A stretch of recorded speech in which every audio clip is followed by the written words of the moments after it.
Vice president है SBP group के। कि मेरी जर्नी रही है वो बाय चॉइस नहीं बाय चांस हुई। कि रियल एस्टेट में ट्रस्ट और ट्रांसपेरेंसी को आप कितनी अहमियत देते हैं कस्टमर के साथ, बिल्डर के साथ या रियलेटर्स के साथ? शर्मा जी, कहीं पर भी आपकी किसी भी तरह की कोई ट्रांजेक्शन हुआ है तो दोनों में डबल टी जरूर चाहिए, ट्रस्ट भी चाहिए और ट्रांसपेरेंसी भी चाहिए। दोनों का इक्वल रोल है।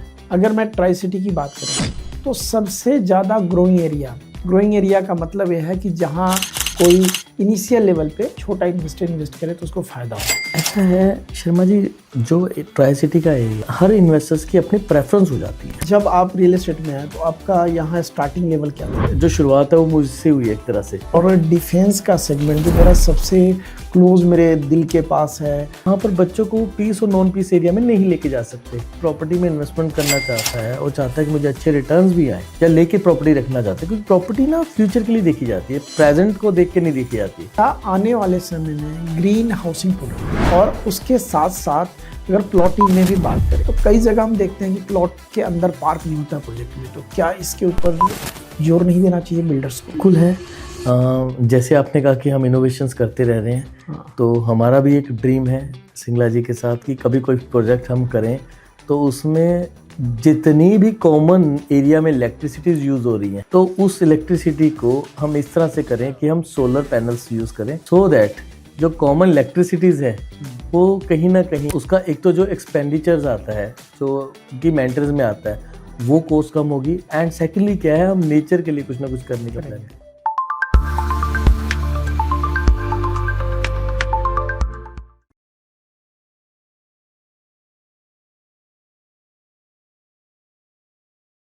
नमस्कार दोस्तों, जय हिंद, जय भारत। डिफेंस रिलेटेड ग्रुप के खास पॉडकास्ट शो में आपका स्वागत है।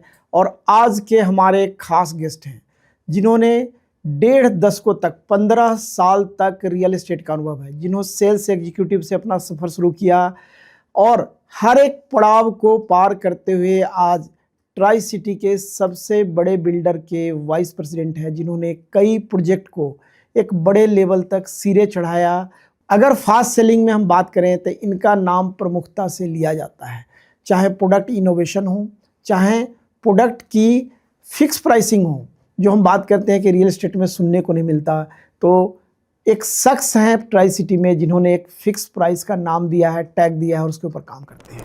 पंकज जी, स्वागत है आपका हमारे डिफेंस स्टूडियो में और हमारे फॉर्मेट में जिसमें रियल एस्टेट पे हम पॉडकास्ट करने जा रहे हैं। और आपसे उपयुक्त व्यक्ति नहीं हो सकता था। लगभग 1.5 दशकों का आपका अनुभव है रियल एस्टेट का।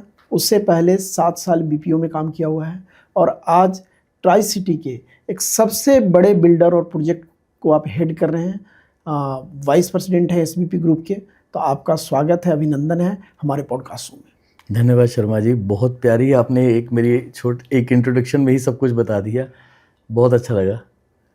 तो जर्नी रियल एस्टेट में बीपीओ से आप कैसे रियल एस्टेट में? शर्मा जी, जो कि मेरी जर्नी रही है वो बाय चॉइस नहीं बाय चांस हुई है। ओके। हुआ क्या था, मैं बीपीओस में था तो मेरी डे नाइट शिफ्ट्स होती थी। ओके। तो मैं बस उस नाइट शिफ्ट से छुटकारा पाना चाहता था। तो किसी ने मुझे कहा कि रियल एस्टेट में डे शिफ्ट मिलती है। ओके। तो मुझे ये नहीं पता था कि कैसे करना है, क्यों करना है, बस मुझे ये था कि मुझे डे शिफ्ट करनी है, तो मैंने रियल एस्टेट को चुना। ओके। ये कब की बात है जब आप रियल एस्टेट में? ये 2011 की बात है। एंड जब मैंने वो चूज़ किया तो उसके बाद मुझे एक बहुत अच्छा लगा कि यहाँ पर आप रियल एस्टेट में क्या कम्युनिकेशन है। ओके। एंड तो हमें बीपीओस में कम्युनिकेशन ही सिखाया गया था, बहुत ट्रेनिंग होती थी। तो हमें पेशेंस, किस तरह से बात करनी है, तो वो काफ़ी चीज़ सिखाई गई थी, तो बहुत हेल्पफुल मिला। मेरा बीपीओस का एक्सपीरियंस रियल एस्टेट में मुझे बहुत हेल्पफुल मिला। ओके। जब आप रियल एस्टेट में आए तो आपका यहाँ स्टार्टिंग लेवल क्या था?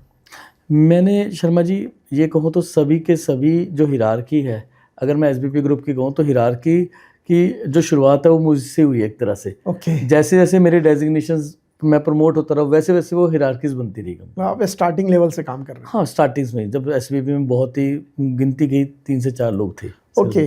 इट मीन्स एग्जीक्यूटिव लेवल से? हाँ, मैंने एग्जीक्यूटिव लेवल से शुरू किया, फिर उसके बाद मैं सीनियर एग्जीक्यूटिव प्रमोट हुआ, फिर असिस्टेंट मैनेजर, फिर डिप्टी मैनेजर सेल्स, फिर मैनेजर सेल्स, फिर सीनियर मैनेजर सेल्स, देन उसके बाद मैं एजीएम सेल्स प्रमोट हुआ, उसके बाद प्रोजेक्ट हेड के बाद मैं एज असिस्टेंट वाइस प्रेसिडेंट और फिर मैं एज अ वाइस प्रेसिडेंट। तो आपने रियल एस्टेट के प्रेशर को कैसे न्यूट्रलाइज किया, उसको कैसे हम एक दूसरे शब्दों में कहें तो उसको सहा और उससे बढ़ के आपने हर एक मुकाम को हासिल किया? तो मैंने स्टार्टिंग में बहुत ही जो स्टार्टिंग लेवल था, एंट्री लेवल था, एग्जीक्यूटिव लेवल, मैंने वो चूज़ किया। तो मुझे ऐसा लगता था कि खुद से काम कराना ज़्यादा आसान है। और मैंने क्या किया कि काफ़ी समय तक जो मुझे वेरी फर्स्ट डे जो बताया जाता था वो पेज पे लिख लेता था और वो नोट्स में बना के रखता था। वो नोट्स मैंने तकरीबन 1 से 1.5 साल अपने पास रखे हैं। तो मुझे यह था कि जब भी मुझे, क्योंकि मैं सच बताऊं तो मुझे जब मैं पहले दिन आया गया था तो मुझे गज सिखाए गए, मरले बताए गए, कनाल बताए गए और एकड़ बताए गए। स्क्वायर यार्ड मुझे कुछ भी नहीं पता था, फुट कुछ भी नहीं। स्क्वायर फीट क्या है, स्क्वायर यार्ड क्या है, एकड़ क्या है, कुछ भी नहीं। सुपर एरिया, बिल्टअप एरिया, ये तो बहुत आगे की बात है। आगे की बात। आज से इससे पहले मैंने रियल एस्टेट में कभी कुछ किया ही नहीं हुआ था। ठीक है। तो अभी तक कभी ये भी नहीं देखा था कि मकान कैसे रेंट पे चढ़ता है, प्रॉपर्टी सेल की तो बहुत दूर की बात है। खुद भी कभी डिसीजन नहीं लिए थे अभी तक। तो जब रियल एस्टेट में आया तो जब वो सीखने के डे बाय डे जब आप लोगों से मिलते रहे एंड तो बहुत कुछ सीखने को मिला। तो फील्ड में भी जाते थे आप? हाँ, बहुत गया फील्ड। मैं फील्ड में, मैं ये कहता हूँ, मैं शायद उस समय 20 से 25 दिन ट्रैवल करता था। और वो ट्रैवलिंग ने मुझे बहुत कुछ सिखाया। कस्टमर मीटिंग के अलावा भी आप ये लेके चलें कि शर्मा जी, मैं उस समय हम जो एक्टिविटीज़ करते थे वो एक्टिविटीज़ भी हमने खुद की हैं। लाइक बैनर्स भी खुद टांगे हैं। सुबह अगर हमने कल एक्टिविटी करनी है तो एक दिन पहले हम खुद लोड डाल के अपने सभी बैनर्स वगैरह लगा रहे हैं खुद लगा, और अगले दिन कोट पैंट डाल के एक्टिविटीज़ भी कर रहे हैं। तो उस समय मार्केटिंग वगैरह हम इतना बड़ा हम स्टार्टिंग स्टेज में ब्रांड थे तो सब चीज़ खुद ही करनी पड़ती थी। कभी कैनोपी भी लगाई आपने? बहुत बार कैनोपी, और इसके अलावा प्रोमोटिबल्स लगा के खड़े होना, इवन स्टैंडीज लेके खड़े, लीफलेट्स भी बांटते होंगे? लीफलेट्स तो ये नॉर्मल थी। अच्छा। हम तो खुद क्या करते थे कि न्यूज़पेपर लेकर सुबह जो है 4:30 बजे न्यूज़पेपर में लीफलेट डलते थे। तो 4:30 बजे वहाँ खड़े होकर डलवाना है। तो वहाँ न्यूज़पेपर हमारे सामने डलते थे। न्यूज़पेपर चेकआउट करना कि पूरा डल रहा है कि पूरा डलते हैं। वो 4:30 बजे वेंडर्स आ जाते हैं और 4:30 से आप 5:30 बजे तक, उसके बाद आप ये लेके चलें कि आपको 7:30 बजे के करीब तो कॉल्स आनी शुरू हो जाती है। क्योंकि उस टाइम क्रेज था लीफलेट्स का। आज तो डिजिटल मीडिया हो गया। तो उस टाइम ये आपको 1-to-1 कस्टमर के किस तरह से पहुंचा जाता है वो एक्टिविटीज़ करते थे। तो ये आपके बॉस की तरफ से प्रेशर होता था करना या सेल्फ मोटिवेटेड थे? Actually to be very frank, मुझे ना रियल एस्टेट में, मैं अभी भी अपनी जब से टीम से बात करता हूँ, सेल्स का कभी प्रेशर हुआ ही नहीं था। रीज़न ये होता था कि जितना टीम करती थी उतना मैं सोचता था इतना हो जाता है। तो मैं पहले 3-4 दिन 5 दिन में सेल्स करके उसके बाद मैं पूरा मंथ नेक्स्ट मंथ का वर्क करता था। अच्छा, प्लानिंग कर लेते थे आप? हाँ, नेक्स्ट मंथ की प्लानिंग करता था। तो मैं उस मंथ में तो मैं सोचता नहीं था कि मुझे सेल्स करनी है, वो तो मैं ऑलरेडी पहले फर्स्ट वीक में कर लेता था। तो हमने पूरा हिमाचल, जम्मू मैंने खुद ट्रैवल किया। जनरली लोग क्या करते हैं कि सेल्स में जाके लास्ट में कंप्लीशन की, सेल्स का टारगेट आ गया, मंथ कंप्लीशन है, अब इसको पूरा करो। ये इसलिए भी है शर्मा जी, मैं सोचता हूँ, मेरा एक कोट है जो मैं कहता हूँ, I can sleep when the wind blows, कि जब तूफान आए मैं उस समय ना तैयारी कर रहा हूँ, तो जब तूफान आए मैं सो रहा हूँ, तो मुझे इसकी वेट ना करना, उससे पहले हम पूरी तैयारी करके बैठते हैं। तो इस तरह से अभी भी वही हैबिट है कि अगर हम आज भी कोई काम लेते हैं तो उसका जब वो फाइनल स्टेज पे आया है तो मैं उस समय तैयारी करने की जरूरत ना पड़े, मैं उसकी पहले प्रिपरेशन बहुत ज़्यादा कर लेता हूँ। अब हम बात करें तो बिगिनिंग लेवल हो गया आपका, उसके बाद आप प्रमोट हुए, एएसएम में गए, आपका रोल क्या होता था as ASM? Actually real estate में अगर मैं बताऊँ अकॉर्डिंग टू डेजिग्नेशंस, सिर्फ अनटिल अनलेस आप मैनेजर लेवल तक नहीं बोलते, यानी कि एजीएम्स लेवल तक, तब तक आप, जब तक आपको टीम हैंडलिंग प्रोफाइल नहीं है तो आपकी जो डेजिग्नेशन है वो सेम ही है। आप चाहे एग्जीक्यूटिव है, फील्ड में भागना है, हाँ फील्ड में भागना, आपको लीड जनरेशन करना हो, सेल्स करना है। वो बस ये होता है कि after 1 year a person want कि मेरा कुछ प्रमोशंस हुई है, तो वो प्रमोशंस के लिए डेजिग्नेशन होते हैं। जब उनका रोल चेंज होता है, वंस वो प्रमोट हो जाते हैं एज अ टीम लीडर, उसके बाद उनके पास एक उनकी नई जर्नी होती है। एग्जाम्पल के तौर पे अगर आप बहुत अच्छे सेल्समैन हैं बट लीडर में सेल्समैन की क्वालिटी तो एक पैरामीटर है, बट उसके अलावा बहुत अदर पैरामीटर्स भी हैं। करेक्ट। तो वो करने पड़ते हैं। क्या चेंजेस जो जानना चाहते हैं, हो सकता है बहुत सारे जो हमारे व्यूअर हैं, दर्शक हो, जानना चाहते होंगे कि आपसे मोटिवेट होके सेल्स में लोग टीम हैंडलिंग को सीखें। देखिए, मैं अगर इसको जर्नी को बता पाऊँ किस तरह से होता है, एग्जीक्यूटिव लेवल में तो आपको खुद ही काम करना है, हाँ जी। यानी कि आपको खुद सेल्फ मोटिवेशन होकर काम करना पड़ता है। करेक्ट है। जब आप लीडरशिप लेवल पर आते हैं तो आपको लीड बाय एग्जांपल करना पड़ता है। ओके। आपको टीम को ड्राइव करना है, करेक्ट है। टीम को साथ लेके चलना है। उनके जो बैगेजेस हैं, जो कई बैगेजेस है वो ऐसे लेके चलते हैं, हाँ वो जी। उनको हल्का करना है so that they feel comfortable, उनको ऑफिस आने को दिल करे। तो इस तरह का एटमोसफेयर क्रिएट करना है। रेगुलर आप टच में रहते हैं, उनसे बात करते हैं? हम टू बी वेरी फ्रैंक, मैं सेल्स की कभी बात ही नहीं करता टीम से। ओके। मुझे ऐसा लगता है सेल्स वो कर पाएंगे अगर वो कंफर्टेबल है, कंफर्टेबल होंगे तब। उनको ऑफिस लगे कि ऑफिस आना है। ठीक है। मैं उनकी जो पर्सनल प्रॉब्लम्स है उनको दूर करने में लग जाता हूँ, क्योंकि मैक्सिमम टाइम एक एफएलएस लेवल में या एग्जीक्यूटिव लेवल में उनकी एनर्जी वहाँ लग जाती है। हाँ जी। तो मैं वो एनर्जी को वहाँ ना लगा के काम पे लगाता हूँ। तो उनकी जो पर्सनल प्रॉब्लम्स हैं किसी भी तरह की, चाहे वो फाइनेंशियल है या किसी तरह, उसमें मैं उनको सपोर्ट कर देता हूँ। तो ये है आपकी सफलता का राज कि आप कोई भी प्रोडक्ट, चाहे आपको जो जिम्मेदारी मिलती है उसको 100% कंप्लीशन करते हैं, टाइम बाउंड करते हैं और टाइम से पहले कर लेते हैं। हाँ बिल्कुल। और इसमें एक और भी चीज़ है कि इसको करने के लिए मैं चीज़ बताऊँ, मैं हमेशा टीम के साथ जब भी बात करता हूँ तो हम हर साल गोल सेट करते हैं। ओके। वो गोल जो कि अगर जब तक हम देखिए सोचेंगे नहीं तब तक करेंगे कैसे, तो हम वो डिस्कस करते हैं, फिर फिर मैं पाथ बना के देता हूँ, फिर उसको रेगुलरली मॉनिटर करता हूँ। ओके। और उसी वजह से मुझे ऐसा लगता है मैं और मेरी टीम सक्सेस हो रही है। तो क्या उसको वीकली करते हैं, फोर्टनाइटली करते हैं, मंथली, क्या प्रोसीजर होता है? या देखिए day by day? उसमें ना दो टाइप के गोल्स होते हैं, Okay. शॉर्ट टाइप गोल्स और लॉन्ग टाइप गोल्स। ठीक है। जो शॉर्ट टर्म गोल्स होते हैं तो उसको हम रेगुलरली रिव्यू करते हैं, लॉन्ग टर्म को जो है मंथली रिव्यू करते हैं। क्वार्टरली तो चलता ही है, चलता रहता है। क्वार्टरली ईयरली रिव्यू चलता है। हाँ, एक्चुअली कुछ गोल्स ना जब हम गोल्स बनाते हैं तो उनको कहीं ना कहीं पर्सनल लिंक करते हैं। ओके। फॉर एग्जांपल किसी ने अपने बच्चे की एजुकेशन करानी है तो उसने +2 के बाद उसको अब्रॉड भेजना है। ओके। अब उसने अब्रॉड भेजना है तो अगर आज उसका बच्चा 10th में तो he have only 2 years, Correct. तो उसे कहते हैं 2 इयर्स के बाद तेरे पास ये ऑप्शन नहीं होगा कि 1 ईयर बढ़ जाएगा। ठीक है। तो उसके बाद टाइम फ्रेम हो जाता है कि अगर ये क्वार्टर में, इस क्वार्टर में ये होगा, अगले क्वार्टर में ये होगा, तब आप ये कर पाओगे। तो वो क्या होता है, जब आपका कोई पर्सनल अटैचमेंट उसके साथ लगी है एंड डू एंड डाई होता है, करेक्ट है। तो पर्सन अपना बेस्ट देता है हमेशा। कोई परफॉर्म नहीं कर पा रहा हूँ, ऐसा भी होता होगा, तो उसको आप कैसे पुल अप करते हैं?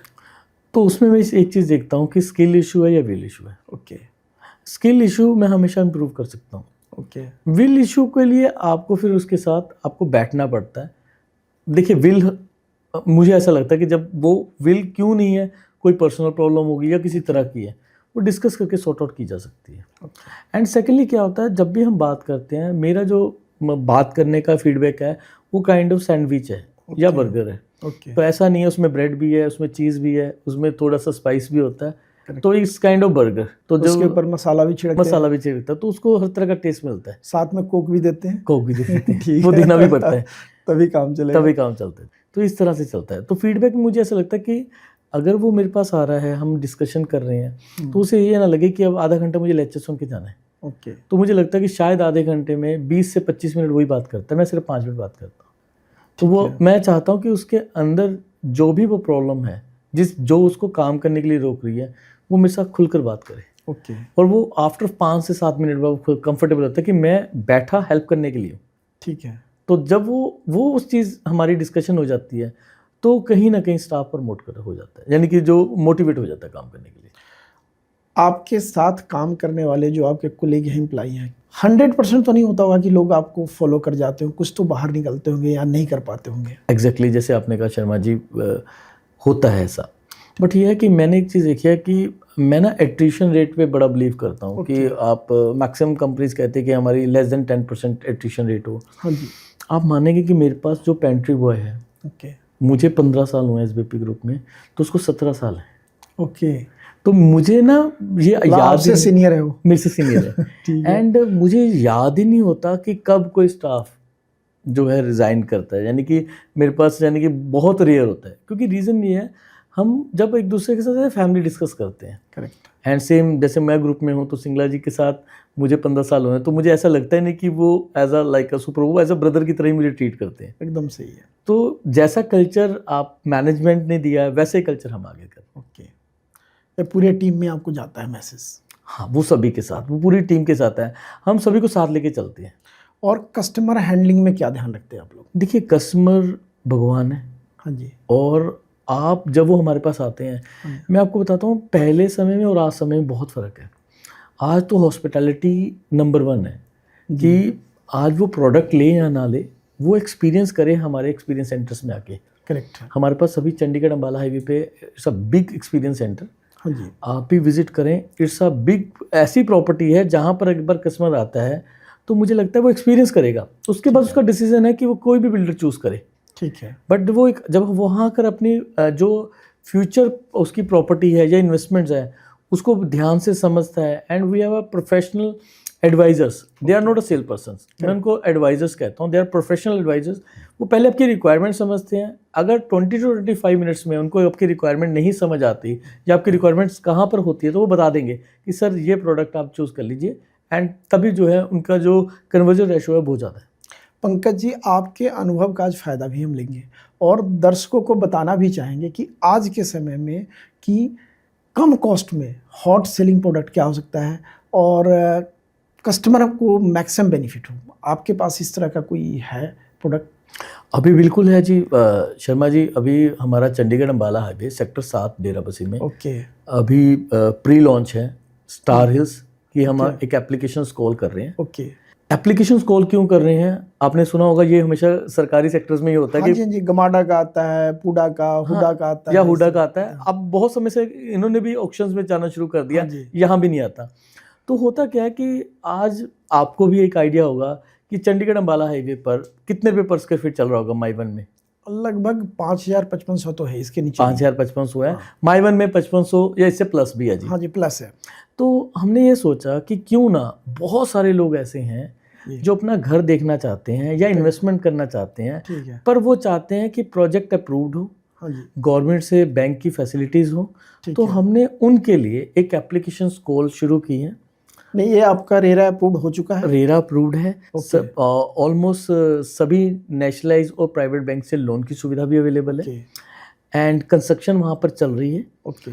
आप मानेंगे नहीं, 3950 रुपये पर स्क्वायर फीट में हम माई वन कंस्ट्रक्शन दे रहे हैं, जो कि मार्केट में जब भी हमारा ये अभी कल से ये शुरू हुआ है, आप मानेंगे नहीं, जो भी ये सुनता है तो वो शॉक्ड हो जाता है कि आप 3950 रुपये में दे रहे हैं, बाकी क्यों नहीं दे पा रहे। तो मैंने उनको बताया कि सिंगला जी का एक सपना है कि हम 2038 तक 1 लाख घरों की चाबी दे पाए। तो हम बहुत ही कम मार्जिन पे काम कर रहे हैं। पंकज जी, आपसे मेरी बात हो रही थी, मैं हैरान हूँ कि इस रेट पे बनाना, क्योंकि रेरा अप्रूव हो चुका है। अदरवाइज अगर रेरा नहीं होता तो मेरे मन में, कस्टमर के मन में भी डाउट होता कि आज के समय में कंस्ट्रक्शन कॉस्ट, लैंड कॉस्ट और सब मार्केटिंग खर्च भी आएगा इसमें, तो 3950 में डिलीवर कर पाना एक चैलेंज होगा आपके लिए और आपकी कंपनी के लिए। और मुझे लगता है कि जो आप 200-300 फ्लैट की डिमांड कर रहे हैं, इसमें हज़ारों की संख्या में लोग अप्लाई करेंगे और आपके लिए एक परेशानी आने वाली है कि किसको दे किसको ना दे। तो उसका क्या क्राइटेरिया रखा है? क्राइटेरिया इसलिए रखा है जी, इसमें जो बुकिंग अमाउंट है, यानी कि अगर आप एप्लीकेशन अमाउंट है 2 BHK के लिए 1.5 लाख रुपए है, और 3 BHK के लिए जो है 2,10,000 रुपये। ठीक है। आपके आधार कार्ड KYCs लगेंगे, आधार कार्ड, पैन कार्ड लगेंगे, और आपकी एप्लीकेशन फिल होगी। एप्लीकेशन फिल होने के बाद आपको फॉर्म नंबर मिला जाएगा, और ये इसकी आखिरी तारीख जो है 14 सितंबर है, शाम 6 बजे तक। क्या इसमें फर्स्ट कम फर्स्ट सर्व के ऐसा कोई है या ड्रॉ सिस्टम रहेगा? ड्रॉ सिस्टम रहेगा, बट हमेशा देखिए हमारे इंडियन ट्रेडिशंस है कि कभी भी काम पहले फर्स्ट डे नहीं करना, हर चीज़ हम लास्ट डे पे भी करते हैं। जैसे इलेक्ट्रिसिटी का बिल पे करना है या बच्चों की फीस है। बट मैं हमेशा कस्टमर को कहता हूँ कि अगर आप आज कर लेते हैं तो एक तो आपकी एप्लीकेशन प्रॉपर चेक हो जाती है। लास्ट डे में क्या होता है कि कई बार क्या होता है, आपकी एप्लीकेशन रिजेक्शन होने का भी चांस होता है। तो इसलिए हमने काफ़ी कस्टमर, अब हमारा डे कल से ओपन हुआ तो काफ़ी सारी एप्लीकेशंस आ रही है, बहुत प्यार मिल रहा है इसके। इसमें क्या ऑनलाइन भी है या ऑफलाइन अप्लाई करना है? देखिए, दोनों ही ऑप्शन है, ऑनलाइन और ऑफलाइन का। बट अगर वो चाहें तो अपने एडवाइजर्स के थ्रू अगर कॉल करके करें तो ज़्यादा इजी रह जाता है, सो दैट कि किसी चीज़ का गैप ना पड़े। अच्छा, किसी कारण से फॉर एग्जांपल आप आई थिंक 200 फ्लैट के लिए एप्लीकेशन मांगते हैं, 164 फ्लैट, 164, हाँ जी, तो इससे ज़्यादा एप्लीकेशन आएगा, तो बाकी उनका पैसा कितने टाइम में रिफंड करेंगे? इसमें ना हुआ क्या है कि हम एक बार हमने एक्सपीरियंस करके देखा है कि 4 अक्टूबर को जब हम फर्स्ट ड्रॉ निकालते हैं तो उस ड्रॉ के बाद हम ये देखते हैं कि सेकंड ड्रॉ भी देखेंगे। ओके वो हम 90 डेज के बाद 4 जनवरी को करेंगे। ओके अगर किसी का इन दोनों में ड्रॉ में नहीं आता तो after 15 days of second draw हम उनका रिफंड कर देंगे। रिफंड कर देंगे। ये सारी टर्म्स एंड कंडीशंस हम जो एडवर्टाइजमेंट कर रहे हैं वहाँ पर मेंशन कर रहे हैं और हमारे ब्रोशर्स में सब जगह अवेलेबल है। एक छोटा सा सवाल होगा कि 2 BHK का और 3 BHK का साइज़ क्या है और एमिनिटी आप क्या दे रहे हैं सोसाइटी के अंदर? जो 2 BHK का साइज़ है वो 1260 स्क्वायर फीट है जी। और 3 BHK का साइज़ 1763 स्क्वायर फीट है। ओके। और एमिनिटीज़ में ये कहूँगा शर्मा जी कि जितने भी आज एक प्रीमियम प्रोजेक्ट्स डिलीवर हो रहे हैं, ओके देखिए सब क्या कह रहे हैं कि हम प्रीमियम या लग्जरी में है। लग्जरी में दे सेड कि we are giving my one, तो माई वन हम भी दे रहे हैं। करेक्ट। वो कह रहे हैं हम भी स्विमिंग पूल दे रहे हैं, हम स्विमिंग पूल दे रहे हैं, ओके एम्पी थिएटर दे रहे हैं, ओके। बैडमिंटन कोर्ट दे रहे हैं, लॉन टेनिस कोर्ट दे रहे हैं। तो सभी जो सुविधाएं क्लब हाउस के अंदर Okay, ये सारी फैसिलिटीज़ दे रही हैं। ठीक है। एंड गजीबोस बने होंगे, एल्डर जोन बना होगा बैठने के लिए, किड्स प्लेइंग एरिया होगा रबड़ मैटिंग के साथ, Okay. वो सारी सुविधाएं दे रही हैं। ओपन एरिया कितना होगा सोसाइटी के अंदर? सर देखिए इसमें क्या है शर्मा जी, जितना भी जब हम प्रोजेक्ट डिज़ाइन करते हैं अकॉर्डिंग टू गमाडा और according to chief town planner, क्योंकि ये एमसी लिमिट्स के अंदर है, रिक्वायर्ड ओपन एरिया जो होता है वो सभी बिल्डर्स देते हैं। ये एक्चुअली क्या होता है, एक मार्केट ट्रेंड हो गया कि हम 75% दे रहे हैं या 65% दे रहे हैं या 80% दे रहे हैं। ओके। आप भी खुद रियल एस्टेट में हर कोई अपनी एफआईआर पूरी करवाता है। करेक्ट है। तो जितना गवर्नमेंट के नॉर्म्स होते हैं वो पूरे करने के बाद बाकी एरिया होता है। आज गवर्नमेंट ने इतने अच्छे नॉर्म्स बना दिए हैं, आज कस्टमर सेव है कि उसको ओपन एरिया तो मिलना ही मिलना है सोसाइटी के अंदर। ठीक है। सबसे अच्छी बात बताता हूँ इस प्रोजेक्ट की, इसका नाम है स्टार। ओके अगर आप इस बिल्डिंग की शेप देखते हैं तो बिल्कुल ही स्टार की तरह है। ओके। स्टार में क्या होता है कि एवरी कॉर्नर, उसमें जो कॉर्नर्स बने होते हैं तो इसमें हर एक फ्लैट कॉर्नर है, ओके। तो प्रॉपर वेंटिलेशन है। और इसमें अगर आप चेक करेंगे तो कुछ यूनिट्स की में से तो आपको शिवालिक हिल्स का व्यू आता है। अच्छा, इसलिए हिल्स का भी नाम दिया हुआ तभी हिल्स का नाम देते हैं। ओके। तो ये इस वजह से हमने इसका नाम स्टार हिल्स का। और टोटल कितना फ्लैट है सोसाइटी में मैं बात करूँ तो, और कितने एकड़ की टाउनशिप है? ये जो अप्रॉक्सीमेटली जो है 5 एकड़ की सोसाइटी है और तकरीबन 387 यूनिट्स बनने हैं। ओके, जिसमें हम 164 का ही ड्रॉ करेंगे, ड्रॉ निकालेंगे। ओके। और दूसरी बात मैं जानना चाहूँगा कि अगर किसी का अलॉटमेंट नहीं होता है तो एसबीपी के और भी कई प्रोडक्ट है, क्या वहाँ भी एकोमोडेट होने का चांस रहेगा कस्टमर? बिल्कुल शर्मा जी, ये तो देखिए ऑप्शन रहता ही है कि अगर लेट्स सपोज उनको यहाँ पर नहीं कोई और प्रोडक्ट्स भी उनको अच्छा लगता है, पसंद आता है, तो बिल्कुल हम उनको वहाँ पर शिफ्ट कर सकते हैं। लेकिन मेरी जानकारी में जो है, बाकी अगर मैं खरड़ की भी बात करूं 127 की भी, कहीं भी 5000 के नीचे प्री लॉन्च में नहीं है, तो कस्टमर के पास रहेगा कि एक अपॉर्चुनिटी छूट गया। एग्जैक्टली शर्मा जी, ये क्यों है? क्योंकि मैं देखिए एप्लीकेशंस कॉल तभी होगी अगर ये हम 5000 या 5500 रुपये में डिमांड करते तो उनको मार्केट में मिलता है 100%। अगर उनको आज मार्केट से 15 लाख रुपए सस्ता फ्लैट मिल रहा है और इस 3950 रुपये पर स्क्वायर फीट में उनको कोई पार्क फेसिंग चार्जेस नहीं देने, ओके, उनको कोई भी फ्लोर चार्जेस नहीं देने, जब पीएलसी कोई नहीं है, कोई भी नहीं है। एग्जाम्पल उनका कोई प्रोडक्ट, अगर कोई हम 5500 का भी आज फ्लैट पसंद करते हैं, अगर वो पार्क फेसिंग था उस पर 10% पीएलसी लोअर या अपर फ्लोर का भी पीएलसी लगता है, लग जाता है, कॉर्नर का ये भी नहीं लगेगा उनको। ओके। तो कहीं ना कहीं ये कस्टमर के लिए विन विन सिचुएशन है। कोई अगर चाहे कि कंफर्म अलॉटमेंट नहीं होता, कंफर्म सीट वाली बात होती है या कोई सिफारिश वाली बात होती है, क्या ऐसा कोई है यहाँ पे प्रोविज़न? शर्मा जी, ऐसा कोई भी प्रोविज़न नहीं है। हाँ, हम तो ये सबको ज़रूर कहते हैं कि आप अगर आप चाहते हैं तो आप मैक्सिमम नंबर जो यूनिट्स वो अप्लाई करें। मैं एक आइडिया भी दे सकता हूँ। फॉर एग्जांपल 1.5 लाख देना है, हाँ 1.5 लाख देना है, आगे पेमेंट करना है या 20% पूरा करना है। बिल्कुल। तो कोई 4 एप्लीकेशन अगर लगाए, बिल्कुल, तो एक भी आता है तो 3 का पैसा तो ही एडजस्ट हो जाएगा और chances of allotment is chances ज़्यादा है। देखिए अगर हम एक तकरीबन 50 लाख की प्रॉपर्टी को लेते हैं तो 50 लाख में आपका 20% 10 लाख रुपए बनता है। करेक्ट है। तो आपकी 9 लाख रुपए में तकरीबन 6 एप्लीकेशंस लग जाती हैं। ओके। एंड होते क्या चांसेस, मेरे पास बहुत सारे लोग हैं कि हम तो अपने वाइफ के नाम पे भी अप्लाई करेंगे, अपने नाम पे भी करेंगे, बेटे के नाम पे भी करेंगे, क्योंकि वो चाहते हैं कि हमारा ड्रॉ में निकले। हमारे पास आज मल्टीपल कॉल खुद ही आया हुआ है कि कंफर्म अलॉटमेंट हमारा करा दीजिए, क्योंकि इस रेट पे मार्केट में कोई भी प्रोडक्ट अवेलेबल नहीं है। तो इसके लिए क्या कोई सॉफ्ट कॉर्नर है अगर कुछ लोग चाहें? शर्मा जी सच कहूँ तो ऐसा कुछ भी नहीं है। ठीक है। ये इसलिए है क्योंकि हम जो बिलीव है, जो एसबीपी का बिलीव है, वो ट्रांसपेरेंसी में है। ओके हम ये चाहते हैं कि जब भी हम इसका जब ड्रॉ निकालेंगे ओके 4 अक्टूबर को, तो सबके सामने हो ओके और जिनकी अलॉटमेंट्स हो और वो ये फील करे कि सब ट्रांसपेरेंसी से काम हुआ है। करेक्ट, मतलब लोगों के सामने अलॉटमेंट हाँ, सबके सामने होगा जी। और उनको साथ के साथ allotment उनका लेकर अलॉटमेंट आ जाएगा, उनकी कंफर्म उनके यूनिट्स नंबर मिल जाएंगे। एंड उसके बाद ये इसमें एक चीज़ और भी होती है कि शर्मा जी, जिनका नहीं भी निकल पाया या उनमें से कोई हो सकता है, जैसे आपने देखा होगा गमाडा के भी लोगों के जब प्लॉट निकलते हैं तो उनमें से कुछ % लोग कुछ समय के बाद सेल आउट भी कर देते हैं। ठीक है। तो ऐसा यहाँ पर भी हो सकता है, कोई बड़ी प्रीमियम के साथ सेल आउट करने का ऑप्शन है। ओह सेल आउट क्या करने कोई फ्री ट्रांसफर भी आप देंगे फर्स्ट? देखिए ऐसा है कि उसमें कुछ समय है, ओके। उस पर हमारी ये जो पॉलिसीज़ हैं ये 5 से 4 अक्टूबर को आ जाएगी। ओके। एक और, अगर हम लोकेशन की बात करें तो इसको स्पेसिफाई कैसे करेंगे लोकेशन को? सर ये चंडीगढ़ अंबाला जो मेन हाईवे है, ओके वहाँ पर एक गवर्नमेंट की R3 सड़क पास है। ओके एक्चुअली क्या मैक्सिमम क्या है, हमारे यहाँ ना अवेयरनेस नहीं है मास्टर प्लान्स को लेके। ठीक है। और वहाँ पर जितने भी अदर बिल्डर्स ने प्रोजेक्ट्स बनाए हैं, क्योंकि देखिए बिल्डर्स ये जानता है कि ये सड़क आज नहीं तो कल बननी है, करेक्ट। तो उसी तरफ दोनों तरफ जो है लैंड एक्विजिशन हो रही है। ठीक है। तो काफ़ी प्रोजेक्ट्स और आ चुके हैं ओके और अच्छी वहाँ पर करंटली स्टेज पे बहुत सारे फैमिलीज, तो वहाँ पर तकरीबन 1000+ फैमिलीज वहाँ मूव इन हो चुके हैं। ATS वैली स्कूल भी है, गोल्फ कोर्स भी है और हाईवे से कनेक्टेड भी है। आप मानेंगे नहीं,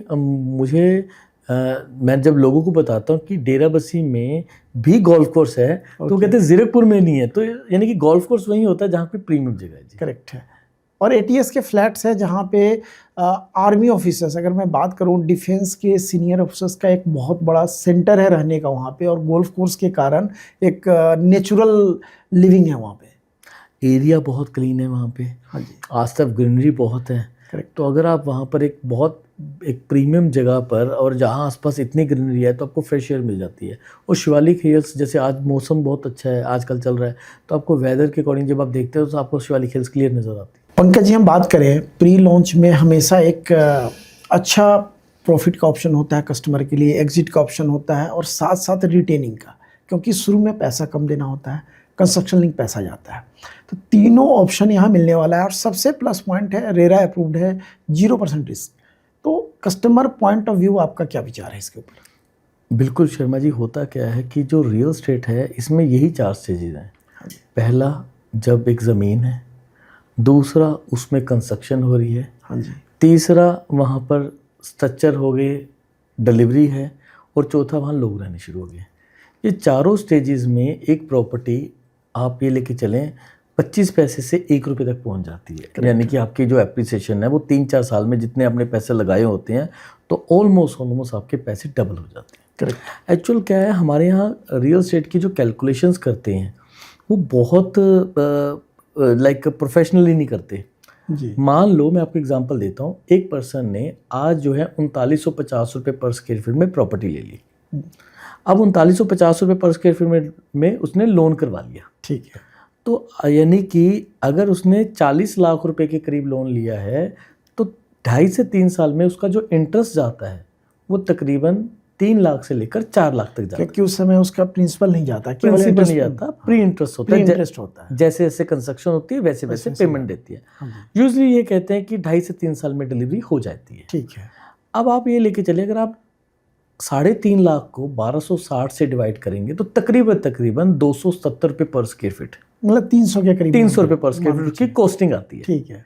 अब उसने लिया है 3950, आप उसमें 300 रुपये ऐड कर दीजिए, 4250।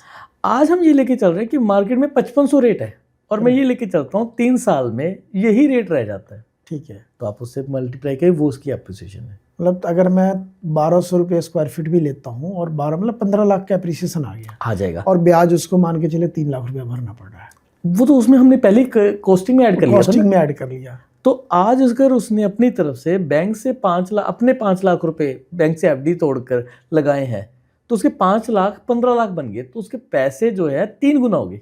करेक्ट है। तो हमारे यहाँ ना एडवाइजर्स की तरह कोई नहीं अपडेट कर रहा।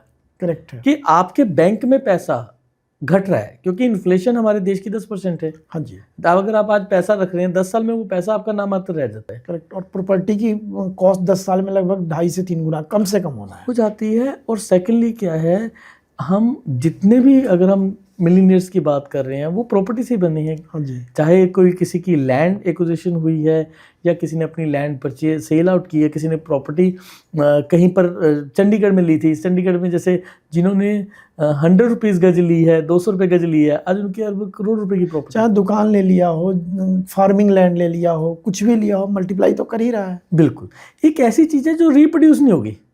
हाँ जी, लैंड एक ऐसी चीज़ है जो रिप्रोड्यूस नहीं हो सकती। और एक इमोशनल जुड़ा भी है ना भारतीय की, जमीन जल्दी बेचते नहीं है तो कॉस्ट तो बढ़ेगा ही बढ़ेगा। एग्जैक्टली, डिमांड ज़्यादा है, सप्लाई कम है। बिल्कुल। तो इस वजह से जो मुझे लगता है कि अगर कोई भी प्री लॉन्च में यूनिट्स लेते हैं तो और उसको वेट करते हैं पेशेंसली, हाँ जी, तो बहुत होगा। एंड सेकेंडली क्या है, इसका भी एक और एड ऑन पॉइंट है। आप खुद रियल एस्टेट से हैं, आप खुद समझते हैं कि नेक्स्ट ईयर पे कमीशन हिट करेगी। हिट करेगी, पे कमीशन हिट करने के बाद इन्फ्लेशन और आएगी मार्केट में, क्योंकि 30 से 35% तक सैलरी बढ़ती है अगर हम बोलें। और जो पेंशनर हैं उनका भी पेंशन लगभग वही 30 से 35% का पीछे भी रेशियो है, बढ़ जाता है। तो बाइंग पावर है अगर हम लेके चलें। फॉर एग्जांपल मेरी क्षमता थी EMI देने की 40,000, तो अब मैं 50 से 55,000 दे सकता हूँ। एग्जैक्टली। तो डेफिनेटली मार्केट में तेज़ी आती है, जो हमारा भी अनुभव है पिछले पे कमीशन का। उसके बाद लगभग मार्केट 18 से 20% एक साल के अंदर बढ़ा था। सेम है। होता क्या शर्मा जी, जब ना हमारे जब हम एक LIG HIG है ना, हम मिलते हैं कस्टमर से, या जिनके पास भी जो सैलरी लोग होते हैं, जब इनके पास पैसे आते हैं तो कुछ ना कुछ वो कहते हैं कि चलो इन्वेस्टमेंट्स कर देते हैं। एंड रियल एस्टेट एक सिक्योर मानी जाती है। अगर हाँ जी, आपके पास बैंक लोन की सुविधा है, प्रोजेक्ट अप्रूव्ड है, एंड गवर्नमेंट ने बहुत अच्छे रूल्स रेगुलेशंस कर दिए हैं, तो रेरा होने से आप सिक्योर हैं। करेक्ट है। तो इस वजह से भी मुझे ऐसा लगता है कि नेक्स्ट जो कमिंग ईयर है, अगले 1 से 2 साल, रियल एस्टेट में जिन्होंने जो प्रोडक्ट जिस रेट पे भी लिया, उसमें भी उनको 20 to 30% की ग्रोथ मिनिमम मिल जाएगी। और सेफ्टी का सबसे बड़ा पॉइंट है कि बैंक भी कंस्ट्रक्शन लिंक पैसा ही बिल्डर को देगा। बिल्डर जितना कंस्ट्रक्शन करेगा तो वो कस्टमर सेफ है, सिक्योर है, और उसको टाइमली डिलीवरी मिलना है, क्योंकि रेरा का भी डंडा बिल्डर के ऊपर चढ़ा हुआ है कि टाइमली दो, अदरवाइज पेनल्टी भरो। एग्जैक्टली। एंड इसी वजह से आज जो कस्टमर्स हैं, जब वो उनको ऑप्शन मिलता है कि रेरा अप्रूव्ड प्रोडक्ट हम ले रहे हैं और वो भी प्री लॉन्च रेट पे, तो इसी वजह से हमें बहुत प्यार मिल रहा है। ठीक है, इसकी मार्केटिंग कैसे कर रहे हैं आज की डेट में आप? हम हर एक मीडियम, ओके, जहाँ से हम कस्टमर तक पहुँच पाए, हम वो यूज़ कर रहे हैं। वैसे तो हमारे कस्टमर बेस ही बहुत बड़ा है कि मोर देन 12,000 फ्लैट्स हम डिलीवर कर चुके हैं, तो उन्हीं का बहुत ज़्यादा प्यार है। उसके अलावा हमारी जो सोसाइटीज़ में परिवार रह रहे हैं रेंट पर, वो भी कहीं ना कहीं SBP में अपना घर देखना चाहते हैं, तो वो भी एक हमारा बहुत बड़ा कस्टमर बेस है। एंड हर एक मीडियम हम यूज़ कर रहे हैं। ठीक है, न्यूज़पेपर ऐड, बिल्कुल, हम न्यूज़पेपर एड्स कर रहे हैं, डिजिटल कर रहे हैं, हमारे चैनल से सब प्रमोट कर रहे हैं। हर कोई चाहता है कि इसको बेनिफिट लेना। तो आपको क्या उम्मीद है, कितना एप्लीकेशन आपके पास आएगा? टू बी फ्रैंक, मैं तो ये सोच रहा हूँ कि मुझे ज़्यादा एप्लीकेशंस अब नहीं भी लेनी, क्योंकि जिस तरह से रिस्पॉन्स आ रहा है, कहीं बहुत ज़्यादा एप्लीकेशंस ना आ जाए। तो आपको नहीं लगता है कि 164 या 168 फ्लैट बहुत कम है? आपको ज़्यादा फ्लैट देना चाहिए था, लोगों को ज़्यादा अपॉर्चुनिटी मिलता। एक्चुअली हमने ना इसमें एक ये रखा है कि हम कुछ यूनिट्स को मार्जिनली देना चाहते हैं। ओके, हम सभी भी नहीं दे पाएंगे। अच्छा, बाद में कंपनी प्रॉफिट पे सेल करेगी? हाँ, हमारे पास बहुत सारे यूनिट जो हमारे पास है वो हम प्रॉफिट में सेल आउट करेंगे। ओके, क्योंकि हम ये चाहते हैं, अब हमारा प्लान है कि हम जब भी कोई प्रोडक्ट्स लेके आएँ, जब रेरा पे हम प्रोजेक्ट का प्री लॉन्च करेंगे, तो हम बहुत अच्छा बेनिफिट एक उन इन्वेस्टर्स को दे पाए जो चाहते हैं कि अप्रूव्ड प्रोडक्ट चाहिए हमें। ओके, तो ये तो एकदम क्लियर हो गया कि कोई भी अलॉटमेंट में मिल गया तो उसका अप्रिशिएशन 15 से 20% तो आना चाहिए। बिल्कुल आएगा। उसका रीज़न ये है कि 3950 रुपये पर स्क्वायर फीट में, आप मानेंगे नहीं, जब हम डिस्कशंस करते हैं, आप बैंकर से बात कर रहे हैं, आप IT प्रोफेशनल से बात करें, उनको भी पता है कि इसमें इस रेट पे मिलना नहीं है। पंकज जी, मैं भी खुद एज ए बिल्डर काम कर रहा हूँ। लो राइज में कंस्ट्रक्शन कॉस्ट आज की डेट में 23 से 2400 रुपये स्क्वायर फीट है। लो राइज की बात करूँ, विवान टेक्नोलॉजी की नहीं। अगर मैं बात करूँ 1000 से 1200 रुपये आप लेंगे बिल्कुल लैंड कॉस्टिंग, बिल्कुल ये मैं दर्शकों को बताना चाहता हूँ लेमन लैंग्वेज में। और उसके बाद बहुत सारा खर्च है, अप्रूवल का खर्च है, रोड का, सीवरेज का, ये सब अगर हम 500-700 ले लें तो लगभग लो राइज आज के डेट में 3700-3800 रुपये पड़ रहा है। तो मुझे लगता है कि एक अच्छा अपॉर्चुनिटी है और लोगों को भी इसके ऊपर ध्यान देना चाहिए। बिल्कुल। और मैं तो आपके चैनल के माध्यम से ही लोगों से कहना चाहूँगा कि हमेशा जो ऑफर्स है कभी कभी आ पाती है। हाँ जी। और ये हम दिवाली से पहले एक दिवाली की जैसे गिफ्ट देना चाहते हैं, ताकि लोग दिवाली से पहले तक दिवाली में अपने घर पे अपने यानी कि वो ये फील करें कि हम इस दिवाली पे हमने अपने लिए घर बुक करा लिया। चलिए, एक सवाल मेरा है, कोई अगर चाहता है कि कंफर्म में अलॉटमेंट, क्या कोई प्रीमियम दे के ले सकता है? 3950 के ऊपर देना चाहे तो ये अभी नहीं हो पाएगा। ओके। 4 अक्टूबर के बाद मान लीजिए कि आप ही का एक यूनिट निकला है ओके। और किसी भी कारणवश आप उसको नहीं रखना चाहते, ओके। तो जो वो पर्सन डिमांड करता है, एग्जाम्पल 300 रुपये स्क्वायर फीट प्रीमियम डिमांड करता है या 400 रुपये स्क्वायर फीट, तो वो ले ओपन मार्केट में ट्रेड कर सकता है। जैसे गमाडा का प्लॉट है, अगर आपका ऑक्शन में या आपने ले लिया तो आप उसके अगर 1 वीक या 1 मंथ बाद भी सेल आउट करना चाहते हैं, तो जो सेलर है उसकी डिमांड है और परचेजर उसको देते हैं। अगर परचेजर ने लेना है तो वो देगा। चलिए, तो अच्छी बात होगी। अब हम बात करेंगे ट्राई सिटी में रियल एस्टेट के फ्यूचर पे। आपने तो एक प्रोजेक्ट स्पेसिफिक बता दिया, प्री लॉन्च का बता दिया, रेरा आया हुआ है कि प्रोजेक्ट ले ले, लेकिन पूरे ट्राई सिटी का फ्यूचर क्या लगता है, यहाँ इन्वेस्टमेंट का प्रोफाइल क्या लगता है? शर्मा जी, आफ्टर कोविड ना ट्राई सिटी में बहुत सारी माइग्रेशन हो गई है। पहले भी ट्राई सिटी माइग्रेशंस हैं, माइग्रेट लोग यहाँ आते हैं, चाहे वो हरियाणा से बिलोंग करते हैं, हिमाचल से बिलोंग करते हैं, उत्तराखंड से, J&K से, यहाँ पर जॉब के सिलसिले में। दिल्ली का भी बहुत माइग्रेशन हो गया अभी। बिल्कुल, ये मैं आपको ये मैंने ऐड ऑन करना था। पहले तो लोग ना जॉब के लिए ट्राई सिटी आते थे, यहाँ काम करते थे, फिर यहाँ पर जब बच्चे उनके स्टडी करने लग जाते थे, बड़े हो जाते थे, फिर यहीं सेटल हो जाते थे। करेक्ट। अगर मैं बात करूँ तो हमारी फैमिली भी अर्ली 80s में हिमाचल से माइग्रेट हुई है। ओके। तो मैं बोर्न और ब्रॉट चंडीगढ़ में हूँ, बट अगर हम बात करें बेसिकली हम हिमाचल से हैं, बट जो हमारी नेक्स्ट जनरेशन है वो ये करते हैं, हम चंडीगढ़ से बिलोंग करते हैं या हम पंचकुला से बिलोंग करते हैं। तो यहाँ पर माइग्रेशन है। जो फैमिलीज अर्ली 60s 70s या 80s में आई थी, उनकी ऑलमोस्ट 70 to 80% जो फैमिलीज हैं, जो बच्चे हैं, वो अब्रॉड जा चुके हैं। यहाँ अच्छे पढ़ाई लिखाई की, अच्छा किया, तो उसके बाद अब्रॉड सेटल हो गए। तो ट्राई सिटी जो है माइग्रेशन है, लोग आ रहे हैं, सेटल्ड हो रहे हैं, नेक्स्ट जनरेशन उनकी यहाँ से आगे चली जाती है। पंकज जी, हम बात करेंगे डिमांड और सप्लाई की। तो क्या आज के समय में ट्राई सिटी में सफिशिएंट सप्लाई है जितनी डिमांड है उसके अनुसार? Sharma ji, to be very Frank, मेरे पास जब मैं आप ये कहें कि कॉर्पोरेट डील्स में आती है मेरे पास, तो मैं रिक्वायरमेंट ही नहीं फुलफिल कर पाता। ओके। समटाइम्स डॉक्टर्स की रिक्वायरमेंट्स है 100 यूनिट चाहिए, बैंकर्स की रिक्वायरमेंट है 100 यूनिट्स चाहिए, तो वो यूनिट्स भी रिक्वायरमेंट फुलफिल नहीं हो पाती। करेक्ट। अभी क्या है, लगता ये है कि बहुत सारे यूनिट्स बन रहे हैं, बट अगर आप ट्राई सिटी का रेंटल का डाटा चेक करेंगे तो बहुत सारे लोग आज भी ट्राई सिटी में रेंट पे रह रहे हैं, और जो अपना फ्यूचर में जो है प्रॉस्पेक्ट है, यहाँ पर जो प्रॉपर्टीज़ बन रही है उनके बायर्स हैं।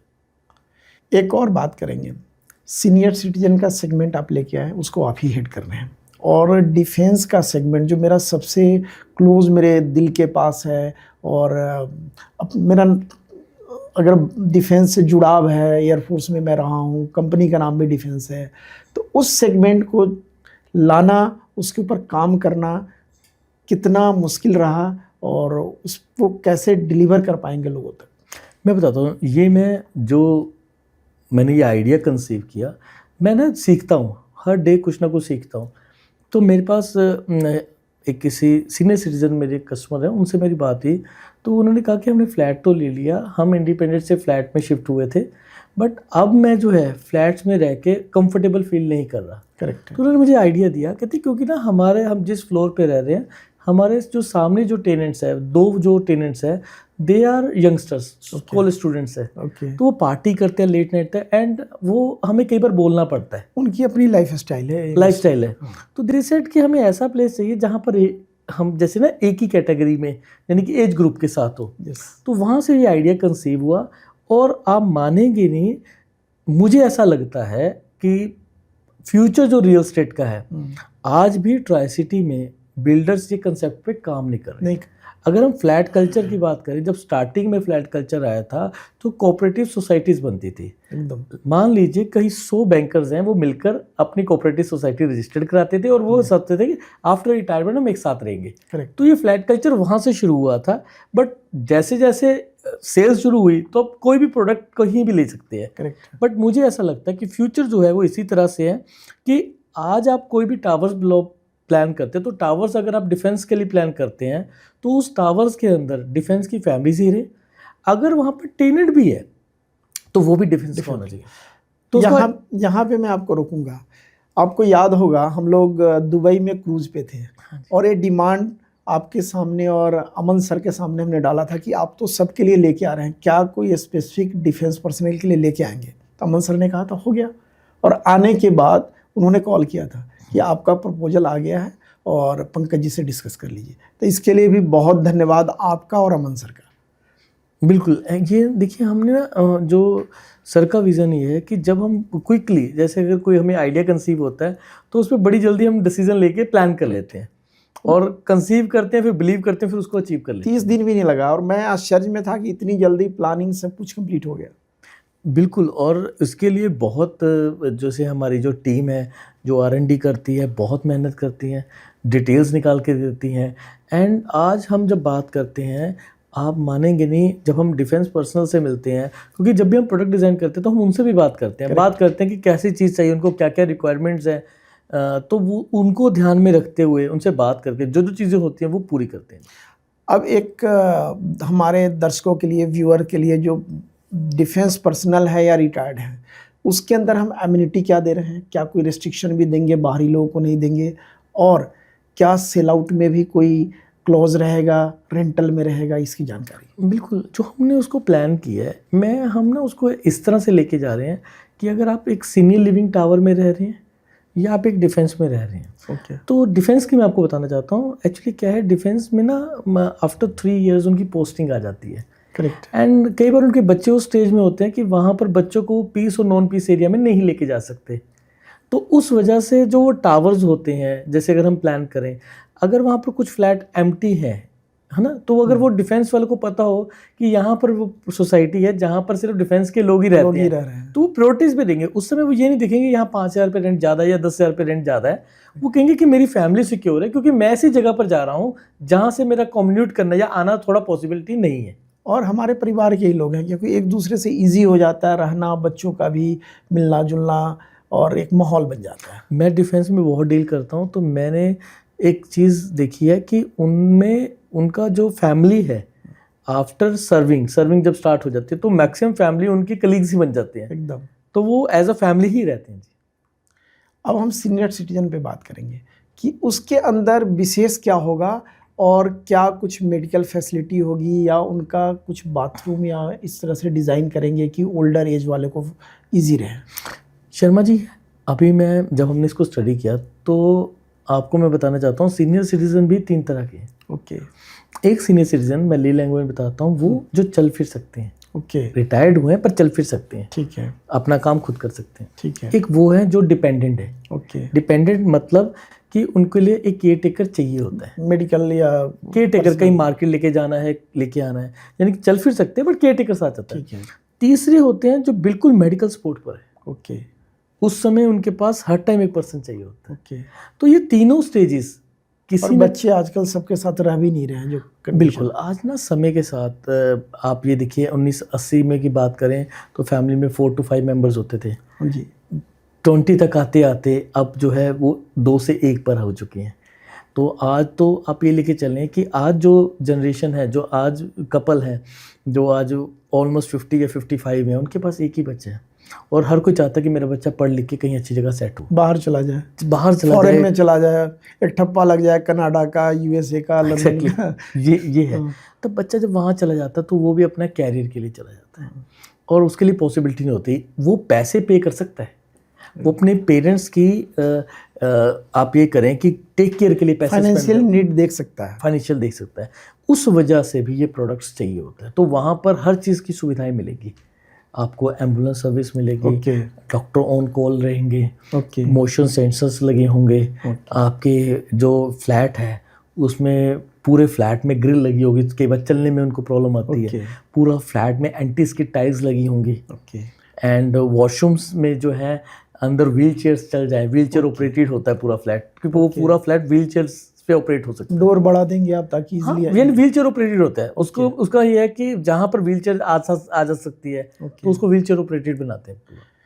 मैं गया हुआ था दुबई में, देखा था इस तरह का कंसेप्ट। वहाँ वॉशरूम में अलार्म सिस्टम भी होता है, किसी कारण से कोई अटैक आ गया, पैरालाइज का आ गया, हार्ट अटैक का, जब उनको लगता है अलार्म बजा दिया, ऑटोमेटिक वो सिग्नल चला जाता है और वहाँ से उनको एम्बुलेंस सारा ऑप्शन आ जाता है। इस तरह की भी कोई फैसिलिटी आप दे रहे हो? बिल्कुल, इसमें ना पैनिक बटन्स है जी। ओके आपके फ्लैट्स में भी वो पैनिक बटन्स होती हैं। ओके तो हमारे पास जो टीम है, देखिए जब ये प्रोडक्ट कंसीव हुआ है उसके बाद ये प्रोडक्ट जब डिज़ाइन होगा, इसमें बहुत सारे फीचर्स और ऐड ऑन होते होंगे। ओके क्योंकि जब प्रोडक्ट कोई 2.5 से 3 साल में बनकर तैयार होता है तो बहुत सारी चीज़ें हम और ऐड ऑन कर देते हैं। ओके क्योंकि स्ट्रक्चर्स वगैरह तो आप चेंज नहीं कर सकते, बट अंदर facilities you can add on the things. तो क्या 24 आवर्स कोई कमांड सेंटर टाइप का होगा? इसमें जो हमने अभी इनिशियल किया है वो सबसे पहले तो हमने किया है कि आपको जो है फूड की सुविधा ओके वो की है, क्योंकि कुछ जो सीनियर लिविंग है वो नहीं बना पाते। करेक्ट है। ठीक है, उनको होम स्टाइल फूड मिल जाए और तो उसके खाना लिए भी उनको नॉर्मल चाहिए, नेचुरल फूड चाहिए, जो हाइजीनिक फूड है, ना ज़्यादा हो। एग्जैक्टली। हाँ तो हम एक कंपनी है जो ये ध्यान रखती है, ओके तो उसको ही हम हायर करेंगे जो कि सारी चीज़ की फैसिलिटीज़ प्रोवाइड करेंगे। ओके, ये तो फूड पार्ट आ गया। क्या मेडिकल केयर के साथ साथ जो हम बात करते हैं पर्सनल केयर के लिए भी कोई सुविधा होगी अंदर में? बिल्कुल, मैंने आपको ये जैसे कहा कि देखिए हमारे पास इस चीज़ का एक्सपीरियंस नहीं है, बट मार्केट में बहुत सारी कंपनीज ऐसी हैं जो सर्विसेज देती हैं। ओके इस लेवल पर कस्टमर्स दे वांट सर्विसेज, वो पैसे देने को रेडी हैं। ओके तो इस तरह की हम जो है आफ्टर पोजीशंस हम कंपनीज लेके आएंगे, क्योंकि हमारा ये मानना है कि अगर हमें किसी चीज़ का एक्सपीरियंस नहीं है तो उसके जो बेस्ट पर्सन अवेलेबल हैं कंट्री में उनको ले आएँ। अच्छा, एक और सवाल, सीनियर सिटीजन बुजुर्ग हैं, कई बार क्या होता है पार्क में हो जाते हैं, बच्चे खेल रहे हैं, परेशानी होती है, तो क्या इनका पार्क अलग हुआ? क्योंकि आपने एक सेगमेंट ही अलग बना दिया हुआ।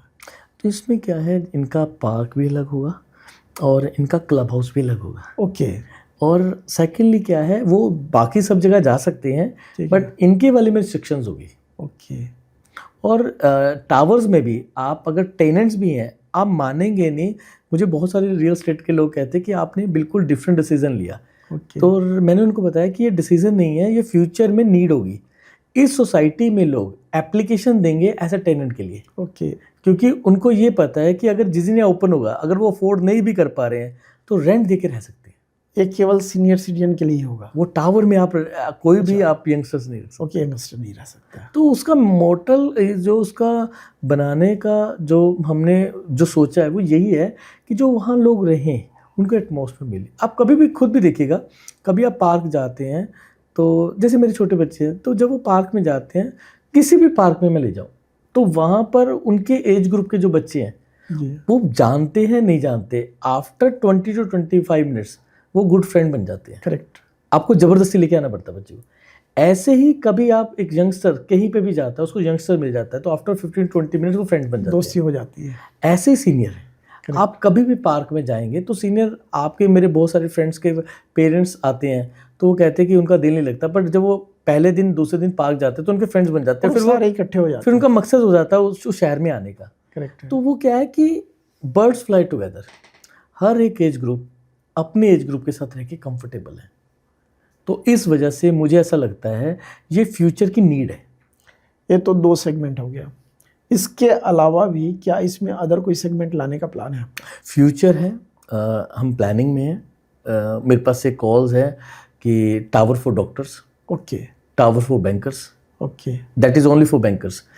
आप क्या है ये आप अगर आप एक ही कैटेगरीज में, यानी कि प्रोफेशंस के लोगों को, आईटी के लिए एक टावर रिक्वायर्ड है ओके वहाँ पर, यानी आईटी प्रोफेशनल्स रहना चाहते हैं, ओके तो ये रिक्वायरमेंट्स हैं, यानी कि डे बाय डे ये आएंगे। और इसकी आप ये लिख के ले, लेट्स सपोज 100 फ्लैट्स आ रहे हैं पूरे इंडिया में या पूरे नॉर्थ इंडिया में, अगर आप नॉर्थ इंडिया के लोग हैं तो 100 लोग ही हैं आईटी प्रोफेशनल जब उनको पता चलेगा कि केवल आईटी वाले हैं तो उनका विचार मिलता है, कार्यशैली एक है और लगता है कि हम इकट्ठे रहें। 90% तो सेम है, 90% तो उनकी हैबिट सेम है। फैमिलीज की भी, बच्चों की भी वैसी बन जाती है। एग्जैक्टली उनका आईटी प्रोफेशनल्स का काम क्या है, मैक्सिमम जो है नाइट का काम है, हाँ जी, तो उनको उसी तरह से एटमोसफेयर चाहिए उनको होगा। चाहिए रात में डिस्टर्ब ना हो। एग्जैक्टली तो उसी तरह से प्रोडक्ट डिजाइन होगा। तो मैंने आपको कहा ये कंसेप्ट है, जो भी बिल्डर और जो भी कंपनी या जो भी जो प्रोजेक्ट डिजाइनर है इस पर काम करेगा तो ये बहुत बड़ी मार्केट है। आपकी इन्वॉल्वमेंट कितनी होती है डिजाइनिंग में, एग्जीक्यूशन में? एक्चुअली सारी बातों में एक बात कहूँ तो सिंगला जी ने बहुत ज़्यादा फ्रीडम दी है। ठीक तो है। वो जो सर का विज़न है कि आप कुछ नया आइडिया सोचें और फिर उस आइडिया को कंसीव करें, फिर बिलीव करें और फिर अचीव करें। ये आइडिया आता कहाँ है, बाथरूम में? नहीं, टू बी वेरी फ्रैंक मैं ट्रैवल बहुत करता हूँ ओके और ट्रैवल करके ही बहुत चीज़ सीखने को मिलती है। ओके। आप ये लेके चलें, जब आप जाते हैं, लोगों से मिलते हैं, कंट्रीज़ में जाते हैं, वहाँ का कल्चर देखते हैं और फिर वो कल्चर में सोचते हैं कि हम अपने इस कल्चर के साथ किस तरह से जो फैसिलिटीज़, देखिए वो हर कोई चाहता है। आप कहते हैं कि जब भी कभी हम अच्छी जगह जाते हैं तो हम क्या कहते हैं, बिल्कुल बाहर जैसा है। करेक्ट। हम कभी ये नहीं कहते कि हमारे देश जैसा है, हम बाहर जैसा कहते हैं। क्यों? क्योंकि वहाँ पर डेवलपमेंट अच्छी है। तो बहुत सारे आइडियाज़ मिलते हैं, वो आइडियाज़ हम अपने प्रोजेक्ट्स में इम्प्लीमेंट करते हैं और उसकी वजह से एसबीपी जो है डे बाई डे ग्रो कर रहा है। नहीं, सबसे बड़ी बात है ना कि आइडिया तो है, फ्रीडम भी मिलना जरूरी है जो आपको मिल रहा है। बिल्कुल। बिना फ्रीडम के आप नहीं कर सकते। एग्जीक्यूशन कैसे करेंगे आप? आपको मिल रहा है कि हमें काम करें, लेकिन अगर बॉस ही एग्री नहीं हो, कंपनी का चेयरमैन ही एग्री नहीं हो, क्या करेंगे आप? वो खुद भी बहुत ट्रैवल करते हैं तो वो भी एक नई नई आइडियाज़ लेके आते हैं और यही आइडियाज़ की बदौलत है कि बहुत ही कम समय में नॉर्थ इंडिया की नंबर 1 कंपनी हम बन चुके हैं। अब हम आगे बात करेंगे प्लॉटिंग सेगमेंट में। मकान तो हो गया, प्री लॉन्च भी हो गया, सेगमेंट भी हो गया। प्लॉटिंग में क्या अफोर्डेबल सेगमेंट को देख रहे हैं? या क्योंकि यहाँ पे अब बात मैं करूँ तो मोहाली तो अनटचेबल हो गया है, लाख रुपए गज के ऊपर हो चुका है। जीरकपुर में आएंगे तो मिनिमम 50, 60, 65, 70 हज़ार गज हो गया। डेराबस्सी भी अब 30, 35, 40 में प्री लॉन्च होने लगा है। तो एक आम आदमी कहाँ से प्लॉट लेगा, ज़मीन कहाँ से लेगा, घर कैसे बनाएगा? बिल्कुल शर्मा जी, जैसे आपने कहा, अब जो रेट है बिल्कुल ही जो है कहीं तो कहीं ट्राई सिटी अनअफोर्डेबल हो चुका है। मोहाली, चंडीगढ़, पंचकुला के अलावा अब जीरकपुर भी अनअफोर्डेबल हो गया। करेक्ट। तो आज से तकरीबन 8-10 साल पहले डेराबस्सी अफोर्डेबल था कि अगर किसी को बजट में प्रॉपर्टी चाहिए तो तकरीबन 20 से 25 हज़ार रुपये से गज के अंदर अंदर भी आपको प्रॉपर्टी डेराबस्सी मिल जाती थी। जो कि आज जो है नई जो प्रॉपर्टीज़ हैं वो, जैसे आपने कहा, 35,000 से लेकर 45,000 तक पहुंच चुकी है। करेक्ट।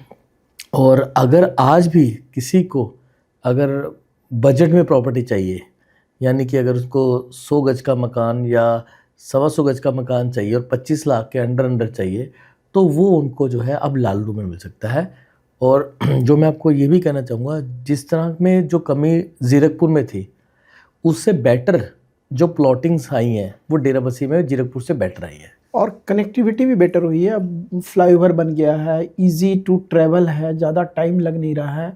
और सबसे बड़ी बात है कि जीरकपुर अनऑर्गेनाइज बना था। डेराबस्सी में अब लालरू की तरह प्लॉटिंग अब मास लेवल पे हो रहा है, जहाँ पे सारी एमिनिटीज़ होगी और खुला हर एक चीज़ होगा जो लोगों को चाहिए। बिल्कुल। होता क्या है, बिल्डर के पास अगर लैंड बैंक ज़्यादा बढ़िया होगा, ज़्यादा बड़ा होगा, तो ऑब्वियसली उसमें जो वो उसके पास जो अंदर डेवलपमेंट करने के चांसेस हैं वो ज़्यादा अच्छे हैं। अब वहाँ पर क्या है कि आपके पास आप 50 एकड़ का प्रोडक्ट भी कर सकते हैं, 100 एकड़ का भी कर सकते हैं। जैसे हमने डेराबस्सी में किया था, डेराबस्सी में 40 एकड़ का प्रोडक्ट किया, तो डेराबस्सी में 40 एकड़ एक नॉर्मल बात है। पर अगर आप जीरकपुर की बात करें तो यहाँ बहुत बड़ी बात हो जाती है। 10 एकड़ भी यहाँ बड़ा है। हाँ, यहाँ पैचेज ही नहीं है, 5-5 एकड़ के छोटे छोटे पैचेज हैं। तो सेम मुझे ऐसा जो लगता है, जो फ्यूचर है वो लालरू का है। करेक्ट। और लालरू में भी बहुत है बैंक जो है, लैंड बैंक अवेलेबल है रेजिडेंशियल के लिए। बहुत ऑलरेडी जो मास्टर प्लान है उन्होंने रखी हुई है जगह। इंडस्ट्रियल के लिए भी बहुत सारी लैंड इन्होंने होल्ड की हुई है। तो क्या आप लोग का प्लान है वहाँ कुछ नया लेके आने के लिए अफोर्डेबल सेगमेंट पे? बहुत जल्दी हम बहुत गुड न्यूज़ देंगे। हाँ, हम ये ज़रूर कहेंगे कि प्राइस जो है वहाँ पर अफोर्डेबल होगा, बट जो एमिनिटीज़ होगी वो अगेन जो है प्रीमियम सेगमेंट में देंगे। ओके। तो एक आइडिया टेंटेटिव क्या प्राइस हो सकता है? देखिए, जो लालड़ू के हिसाब से देखते हैं तो आप ये लेके चलें कि करंट सिनेरियो में अगर आप प्रीमियम प्रॉपर्टीज़ में लेके जाते हैं तो आप जो है तकरीबन 20 से 22 हज़ार रुपये गज उसका रेट आएगा। उसके अंदर सारी एमिनिटी आप प्रोवाइड करेंगे, सभी park, club, swimming pool, gated society होगी। एग्जैक्टली जी, इसी तरह से होंगी, यानी कि सभी वो फैसिलिटीज़ जो हम नॉर्मली अपने ग्रुप हाउसिंग में देते हैं उस तरह की सारी फैसिलिटीज़, क्लब की फैसिलिटीज़ देंगे। नहीं, एक सवाल आएगा कि लालड़ू क्यों जाए? मुझे लगता है कि 15 से 20 मिनट वहाँ से आने में लग जाएगा ट्रिब्यून चौक, नहीं लगेगा? बिल्कुल। देखिए, ऐसा है कि जिस तरह से रोड कनेक्टिविटी शर्मा जी बढ़ रही है, अगर आप देखें ज़ीरकपुर में जो PR7 के आने के बाद डेवलपमेंट हुई है तो उससे पहले नहीं थी। करेक्ट।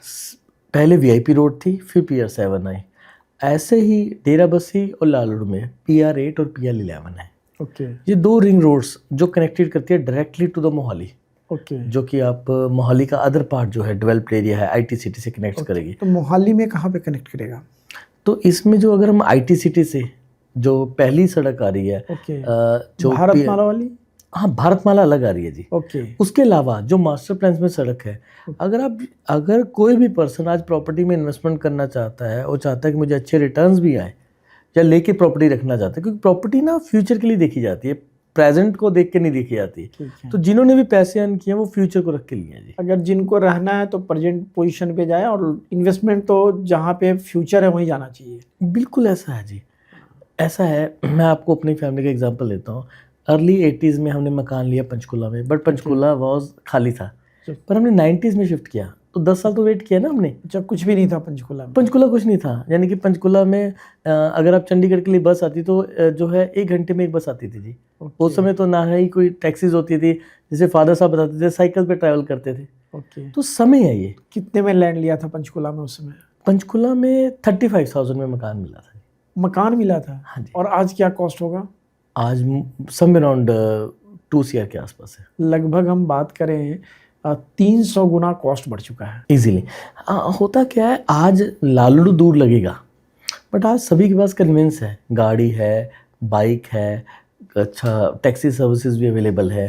तो क्या है, जब वो अगले 3-4 साल 5 साल आगे का विजन देखेंगे तो रोड कनेक्टिविटीज अच्छी है, हाईवे एक्सपैंड हो रहे हैं, तो सबको अगर वो फ्यूचर को देख के रहेंगे तो लालड़ू भी लोग नॉर्मल है, लोग अंबाला से डेली अप डाउन करेंगे ट्राई सिटी में, तो कर ही रहे हैं, आज भी कर रहे हैं लोग, और कर भी रहे हैं। आप NCR जाते हैं, NCR में लोग नॉर्मल है कि आपको 1 to 2 आवर्स का ट्रैवल टाइम है लोगों का। पंकज जी, एक सवाल है आपसे, किसी भी प्रोडक्ट को आप 100% इतना फास्ट सेल आउट कैसे कर पाते हैं? जो आपने क्वेश्चन किया शर्मा जी, ये भी हमसे बहुत बार अदर बिल्डर्स और कॉम्पिटिटर्स सब बात करते हैं। हम उन्हें कहते हैं कि सबसे पहले ना हम जो मेहनत करते हैं प्लानिंग में बहुत ज़्यादा टाइम लगा देते हैं। ओके। हम जब भी कोई प्रोडक्ट डिज़ाइन करते हैं या जब भी कोई प्रोडक्ट हम कंसीव करते हैं तो उसकी R&D बहुत ज़्यादा कर लेते हैं। तो पहले आप प्लान करते हैं, उसके बाद एग्जीक्यूशन लेवल एग्जीक्यूशन करते हैं, और हम ये देखते हैं कि कस्टमर्स की, अब मान लीजिए लालड़ू में हम प्लॉटिंग प्लान करेंगे। ओके। लालड़ू में जब हमने लोगों से समझा कि वहाँ पर एंड यूज़र है, बट एंड यूज़र जो है जो घर चाहता है वो थोड़ा सा बड़ा चाहता है, यानी कि उसका फ्रंट ज़्यादा चाहता है। 100 गज में 20-45 में नहीं बनता, ओके। तो तकरीबन 115-125 गज हो तो 22 से 23 फुट फ्रंट चाहिए। यही तो होता है। अगर इस तरह की प्लानिंग आएगी तो एंड यूज़र आपके पास आएगा, किसी और बिल्डर के पास नहीं जाएगा। करेक्ट है। तो जब हम लोगों से फीडबैक लेते हैं तो उसी तरह से कोशिश करते हैं। हम ये नहीं कह सकते 100% कर पाते हैं, बट जिस तरह से हमें कस्टमर फीडबैक देता है सिंगला सर, उसके अकॉर्डिंगली प्रोजेक्ट डिज़ाइन कर देते हैं। अब एक और सवाल पंकज जी आपसे, रियल एस्टेट में सबसे बड़ा चैलेंज क्या आता है कस्टमर के लिए, और एज ए बिल्डर और एज ए सेल्स रिप्रेजेंटेटिव? देखिए, कस्टमर पॉइंट ऑफ व्यू से तो सबसे जो चैलेंज आता है कि राइट कंपनी, राइट बिल्डर मिलना, राइट प्राइस भी। राइट प्राइस भी। करेक्ट। और रीज़न क्या है, अब कस्टमर जो है एजुकेटेड हो चुका है, अब वो बिल्डर चूज़ करता है कि मैं आज कुछ पैसे ज़्यादा स्पेंड कर भी सकता हूँ, बट मुझे एक वो बिल्डर चाहिए जो रेप्यूटेड है, जो एक्सपीरियंस है, जिसने कुछ बनाया भी हुआ है।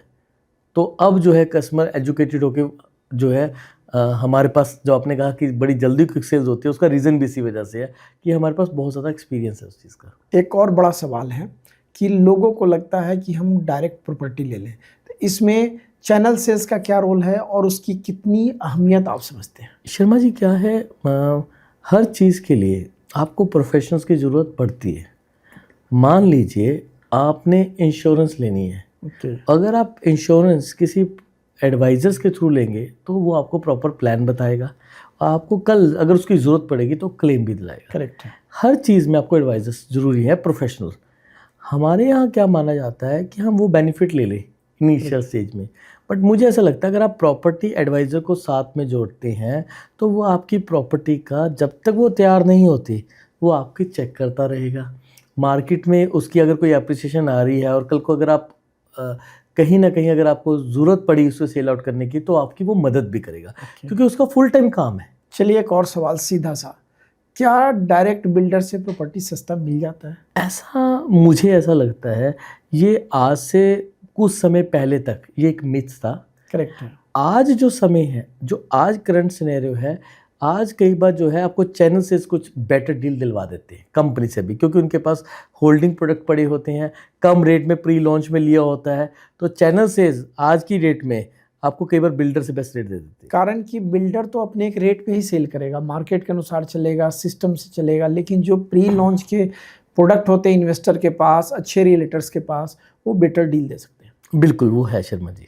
तो इसको क्या कभी आपको कस्टमर से आमना सामना नहीं होता कि साहब आपसे सस्ता तो हमें वहाँ से मिल रहा है, आप क्यों नहीं दे रहे हैं? तो हम कहते हैं जी, मैं आपको हमेशा कस्टमर को कहता हूँ जी आपका फ़ायदा, हाँ। हम चाहते हैं आपका फ़ायदा हो। करेक्ट। आप प्रोडक्ट तो हमारे ही ले रहे हैं, हाँ। अगर आपका फ़ायदा हो रहा है तो मुझे खुशी है, और वो भी जो कस्टमर प्रोडक्ट जो सेल आउट कर रहा है वो भी खुश हो रहा है कि उनका प्रोडक्ट सेल आउट हो रहा है, जो वो पैसे मांग रहे हैं वो मिल रहे हैं। करेक्ट है। अगर हम रेट नहीं स्टेबल करेंगे, अगर हम ये रेट वही रखेंगे जो बाहर चैनल से दे सकता है, हाँ। तो फिर हमारे ग्रोथ नहीं मिलती पैसों की। करेक्ट है। वो तो क्या होता है कि इन्वेस्टर्स को लगता है कि चलो मैं आज एक्स प्रॉफिट पे बेचना चाहता हूँ, तो वो आते हैं, वो भी एक फ्यूचर में मुझे ऐसा लगता है कि समय के साथ वो चीज़ें बंद हो जाएगी और वो काउंटर से सेल आउट होना शुरू हो जाएंगे। और दूसरी बात है ना कि इन्वेस्टर अगर साल 1.5 साल पहले पैसा लगाया हुआ है या बल्क में सामान लिया तो उसके पास सस्ता रहेगा ही रहेगा, और कंपनी की भी जिम्मेदारी है कि एक रेट सेट करे और मार्केट में उसको प्रॉफिट दे के निकाले। बिल्कुल, यही मैं भी हम देखिए आप इस समय सभी कंपनी का विजन है कि जो इन्वेस्टर स्टार्टिंग जुड़ते हैं तो वो एग्जैक्टली अगर प्रॉफिट कमाएंगे तो आपके साथ नए से नए लंबे प्रोजेक्ट्स समय में तक जुड़े रहेंगे। लंबे समय तक जुड़े रहेंगे। साथियों, तो पंकज शर्मा जी का लंबा अनुभव है और मैं ये जानना चाहता था, कई बार हमारे पास भी बहुत सारे लोगों का कॉल आता है कि हमें कंपनी से सस्ता आपके पास या किसी रिलेटर्स के पास कैसे मिल रहा है। तो ये खुला जवाब था पंकज शर्मा जी का, और कई बार हम आपको समझाने की कोशिश करते हैं कि सर्विसेज बहुत मैटर करता है, लॉन्ग टर्म सर्विसेज, एंट्री और एग्जिट। तो क्या कंपनी डायरेक्ट एग्जिट में मदद करती है या रिलेटर करता है? हमेशा जो आपको सेल आउट में हेल्प आउट करता है तो वो आपको चैनल सेल्स ही करती है। करेक्ट। क्योंकि चैनल सेल्स का फुल टाइम काम है, जी। उनके पास क्वेरीज आती ही रहती हैं। एंड सेकेंडली क्या है, मान लीजिए आज मैंने प्रॉपर्टी चंडीगढ़ में ली है या मैंने डेरा बसी ली है, कल मेरी रिक्वायरमेंट जो है खरड़ में आ गई है, तो आपका रियलेटर आपको वो प्रॉपर्टी वहाँ सेल आउट करा के खरड़ में दिला सकता है, जो कि शायद मैं नहीं कर पाऊँगा। पंकज जी, एक बड़ा सवाल, सोशल मीडिया और डिजिटल मार्केटिंग ने इस इंडस्ट्री को कितना बदला है? क्योंकि आप 1.5 दशकों से हैं, जिस समय पंपलेट बांटा जाता था, कैनोपी लगाई जाती थी, 1-to-1 मीटिंग होती थी, न्यूज़पेपर में लिफलेट डाला जाता था, और आज ज़माना बदल गया। तो इसका कितना फ़र्क पड़ रहा है और आने वाले टाइम में कितना फ़र्क पड़ेगा? बिल्कुल शर्मा जी, मीडिया बहुत डिजिटली बहुत ज़्यादा फास्ट चल रहा है। आप मान लीजिए पहले हम ये सेट कर सकते थे कि हम एक न्यूज़पेपर में ऐड देंगे तो अगर उसकी 1 लाख कॉपी है तो 1 लाख कस्टमर ही उसको देख पाएगा। बट आज हमारे डिजिटल की वजह से हमारे पास इतने ज़्यादा ऑप्शंस हैं कि हम अपना कस्टमर बेस सिलेक्ट कर सकते हैं कि कितने कस्टमर्स को हम अपनी ऐड दिखाना चाहते हैं, कितने एरिया में दिखाना चाहते हैं, कितने टाइम से दिखाना चाहते हैं, किस एज ग्रुप को दिखाना चाहते हैं। तो आज बिकॉज ऑफ डिजिटल हमारे पास फ्रीडम है अपना प्रोस्पेक्ट चूज करने की। एक और सवाल, क्या आने वाले समय में ग्रीन हाउसिंग प्रोडक्ट और उसके साथ साथ अगर प्लॉटिंग में भी बात करें तो कई जगह हम देखते हैं कि प्लॉट के अंदर पार्क नहीं होता प्रोजेक्ट में, तो क्या इसके ऊपर जोर नहीं देना चाहिए बिल्डर्स को? बिल्कुल है। जैसे आपने कहा कि हम इनोवेशंस करते रह रहे हैं, हाँ। तो हमारा भी एक ड्रीम है सिंगला जी के साथ कि कभी कोई प्रोजेक्ट हम करें तो उसमें जितनी भी कॉमन एरिया में इलेक्ट्रिसिटीज़ यूज़ हो रही हैं, तो उस इलेक्ट्रिसिटी को हम इस तरह से करें कि हम सोलर पैनल्स यूज़ करें, सो दैट जो कॉमन इलेक्ट्रिसिटीज़ है वो कहीं ना कहीं उसका एक तो जो एक्सपेंडिचर्स आता है, जो कि मेंटेनेंस में आता है, वो कॉस्ट कम होगी, एंड सेकेंडली क्या है, हम नेचर के लिए कुछ ना कुछ करने का प्लान करेंगे। एक और सवाल पंकज जी कि रियल एस्टेट में ट्रस्ट और ट्रांसपेरेंसी को आप कितनी अहमियत देते हैं, कस्टमर के साथ, बिल्डर के साथ या रियलेटर्स के साथ? शर्मा जी, हर एक रियल एस्टेट की बात नहीं है, कहीं पे भी अगर कहीं पर भी आपकी किसी भी तरह की कोई ट्रांजैक्शंस है, तो दोनों में डबल टी जरूर चाहिए, ट्रस्ट भी चाहिए और ट्रांसपेरेंसी भी चाहिए। दोनों का इक्वल रोल है। अगर मैं ट्राई सिटी की बात करूं तो सबसे ज़्यादा ग्रोइंग एरिया का मतलब यह है कि जहां कोई इनिशियल लेवल पे छोटा इन्वेस्टर इन्वेस्ट करे तो उसको फ़ायदा हो। ऐसा है शर्मा जी, जो ट्राई सिटी का एरिया है, हर इन्वेस्टर्स की अपनी प्रेफरेंस हो जाती है। अगर मान लीजिए कोई मंडी साइड से है या अपर हिमाचल हमीरपुर कुल्लू मनाली साइड से है, तो उसकी जो प्रेफर्ड एरिया होगा वो खरड़ साइड या कुराली साइड रहेगा। बट अगर कोई पर्सन दिल्ली से है, एनसीआर से है, या शिमला किन्नौर से है, या हरियाणा में कैथल साइड से बिलोंग करता है, तो उसके लिए प्रेफर्ड एरिया जो है डेराबस्सी और लालड़ू रहेगा, क्योंकि वो दिल्ली हाईवे को प्रेफर करेगा, वो और दिल्ली एंट्री हाईवे पॉइंट भी है। एग्जैक्टली, वो दिल्ली हाईवे को प्रेफर करेगा। और हमेशा जो दिल्ली हाईवे की प्रॉपर्टी है पूरे ट्राई सिटी में, हमेशा उस पे रिटर्न्स बहुत ज़्यादा आए हैं।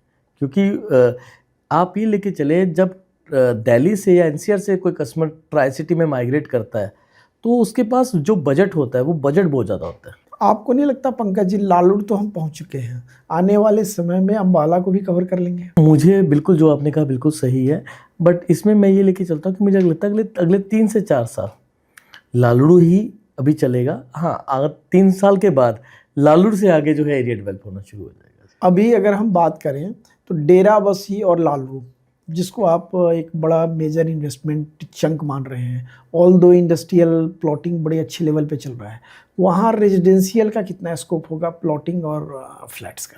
होता क्या शर्मा जी, अगर जहाँ पर भी इंडस्ट्री है तो एम्प्लॉयमेंट है तो उनको रहने के लिए जगह चाहिए। तो जहाँ पर लोग रहेंगे वहाँ पर रेजिडेंशियल्स की रिक्वायरमेंट रहती है। गवर्नमेंट ने एक बहुत अच्छा किया है कि मास्टर प्लान में उन्होंने रेजिडेंशियल्स के लिए आर जोन रखे हैं। आर जोन्स के अंदर ही प्रोजेक्ट्स आ रहे हैं जो कि इंडस्ट्रियल से एक तय दूरी पे है। तो उससे बेनिफिट क्या मिलेगा कि अगर कोई पर्सन इन लालड़ू में वर्किंग कर रहा है और उसको लालड़ू में ही घर मिल जाए, तो इसलिए उसको आना जाना ईजी हो जाएगा। जीरकपुर से अब बनूर की तरफ डेवलपमेंट जा रहा है, राजपुरा टच कर रहा है, तो इसमें कितना स्कोप आप देखते हैं कंपेयर टू अगर हम डेराबस्सी लालड़ू को देखें और बनूर राजपुरा को देखें? दोनों की जो लोकेशन के बेनिफिट्स अलग अलग हैं। अगर हम बात करें, जो पर्सन जीरकपुर नहीं अफोर्ड कर पा रहा था, बट वो जो टच करता है बठिंडा, फरीदकोट, ये बेल्ट को टच करता है, पटियाला को, समाना, संगरूर, ठीक है जी, यहाँ से बिलोंग करता है, इनको ये बेल्ट सूट करती है जी।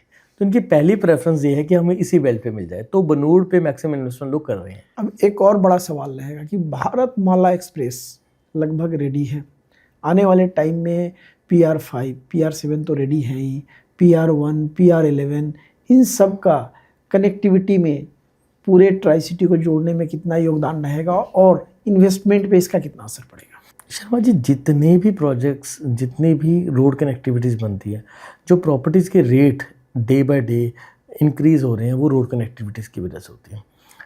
आप अगर हम आज से रोड कनेक्टिविटी का एक मैं आपको बेहतरीन एग्जांपल देता हूँ।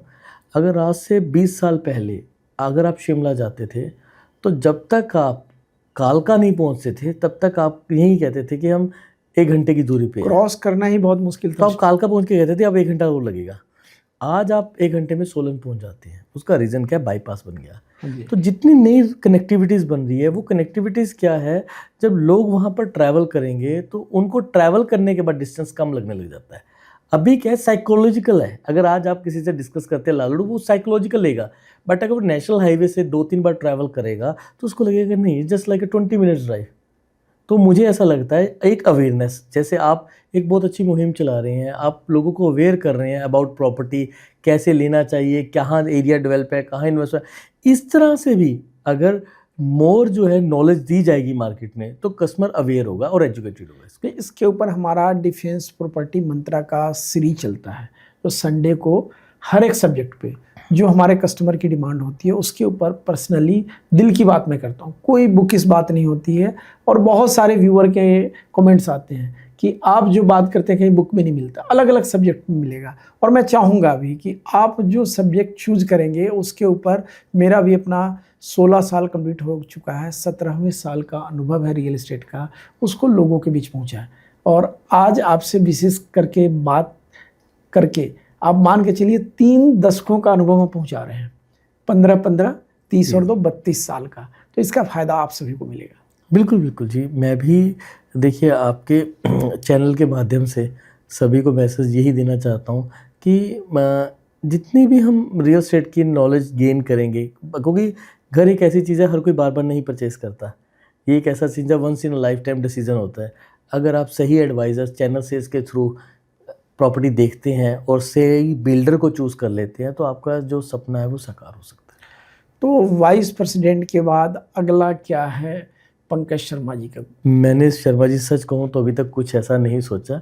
मुझे ऐसा लगता है अभी भी रियल एस्टेट में बहुत बड़ा है, ये एक सागर की तरह है। आप जितना मर्जी चाहें इसमें आप तैरी जो है डुबकी लगा सकते हैं। तो बहुत नॉलेज है इसमें, अभी मुझे बहुत कुछ सीखना है। तो आप रोज़ नया कुछ सीखते हैं, नया करते हैं, अपने टीम को मोटिवेट करते हैं, और प्रोजेक्ट को सबसे फास्ट सेलिंग में अगर कोई है तो पंकज शर्मा जी हैं। इसका राज क्या है? जो मेरी स्ट्रेंथ है वो मेरी टीम है।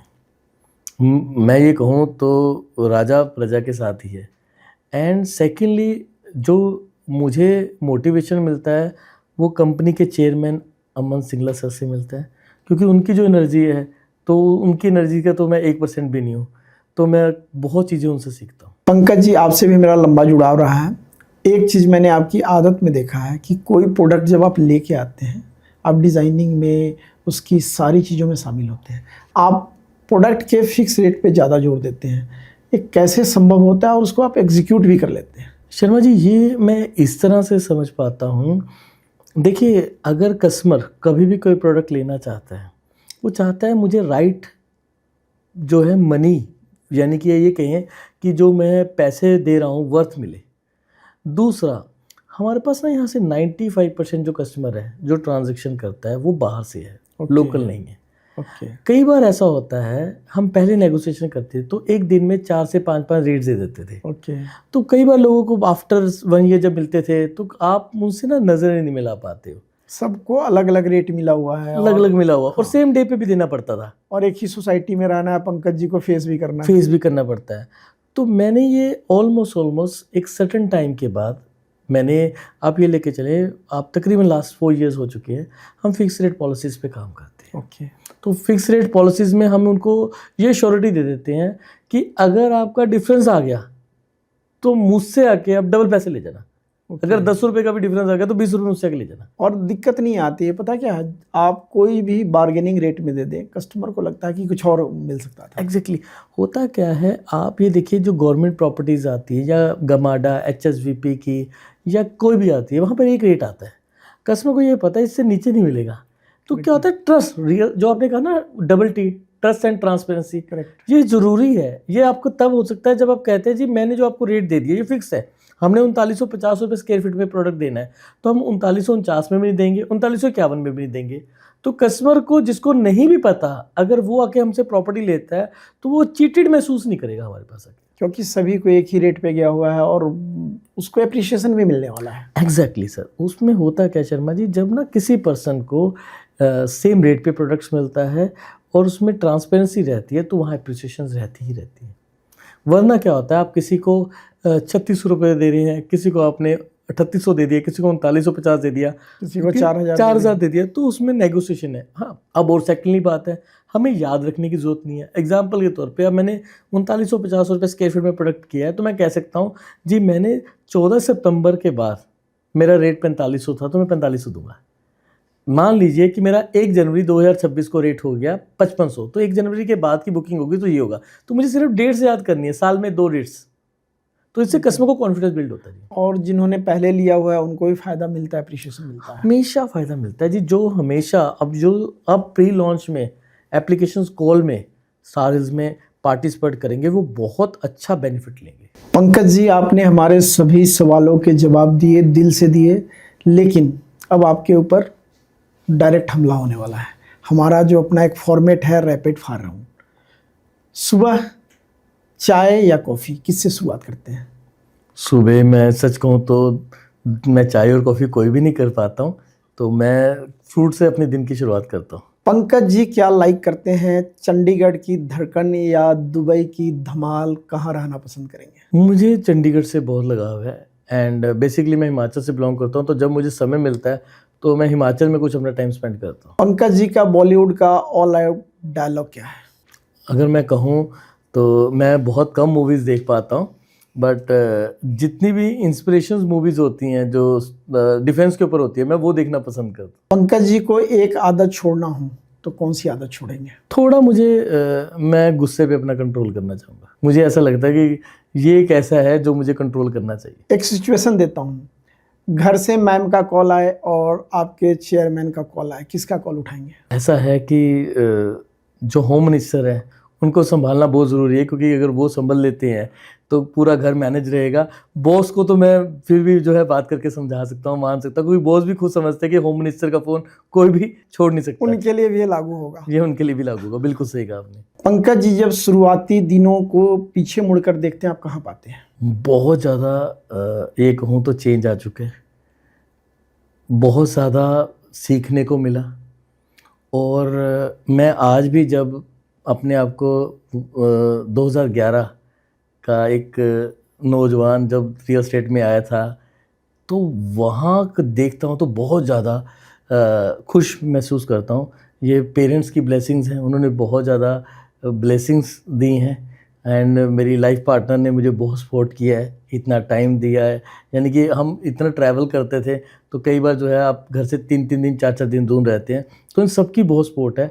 प्लस कंपनी में मैनेजमेंट ने बहुत सपोर्ट किया है, तो कंपनी ने जैसे खुद ग्रो किया है हमें भी अपने साथ रखा है। पंकज शर्मा अगर प्रॉपर्टी सेल्स में नहीं होते तो क्या करते हैं? तो अभी भी मैं बीपीओज में होता और बीपीओज में ही जॉब कर रहा नाइट ड्यूटी कर रहे होते हैं। नाइट ड्यूटी कर रहा था, शिफ्टिंग हो रही होती 5 से 2 या 5 से 3 की। तो दोस्तों, ये थी हमारी दिलचस्प और प्रेरणादायक बातचीत श्री पंकज शर्मा जी के साथ हमारे पॉडकास्ट डिफेंस रिलेटेड ग्रुप के ऊपर, और इनका बहुत धन्यवाद और आभार। दिल से बात की, सारे हमारे सवालों के जवाब दिए। दर्शकों के जो बहुत सारे सवाल थे आज उनसे हमने पूछा, रूबरू बात की और आप तक पहुंचाया। तो इसी तरह की दिलचस्प और प्रॉपर्टी रिलेटेड बातचीत देखने के लिए हमारे चैनल को लाइक करें, सब्सक्राइब करें, शेयर करें और हमारे साथ बने रहें। और पंकज शर्मा जी, आपका बहुत धन्यवाद और आभार। धन्यवाद शर्मा जी, आपसे बात करके वैसे ही बहुत ज़्यादा एनर्जी आ जाती है। Thank you.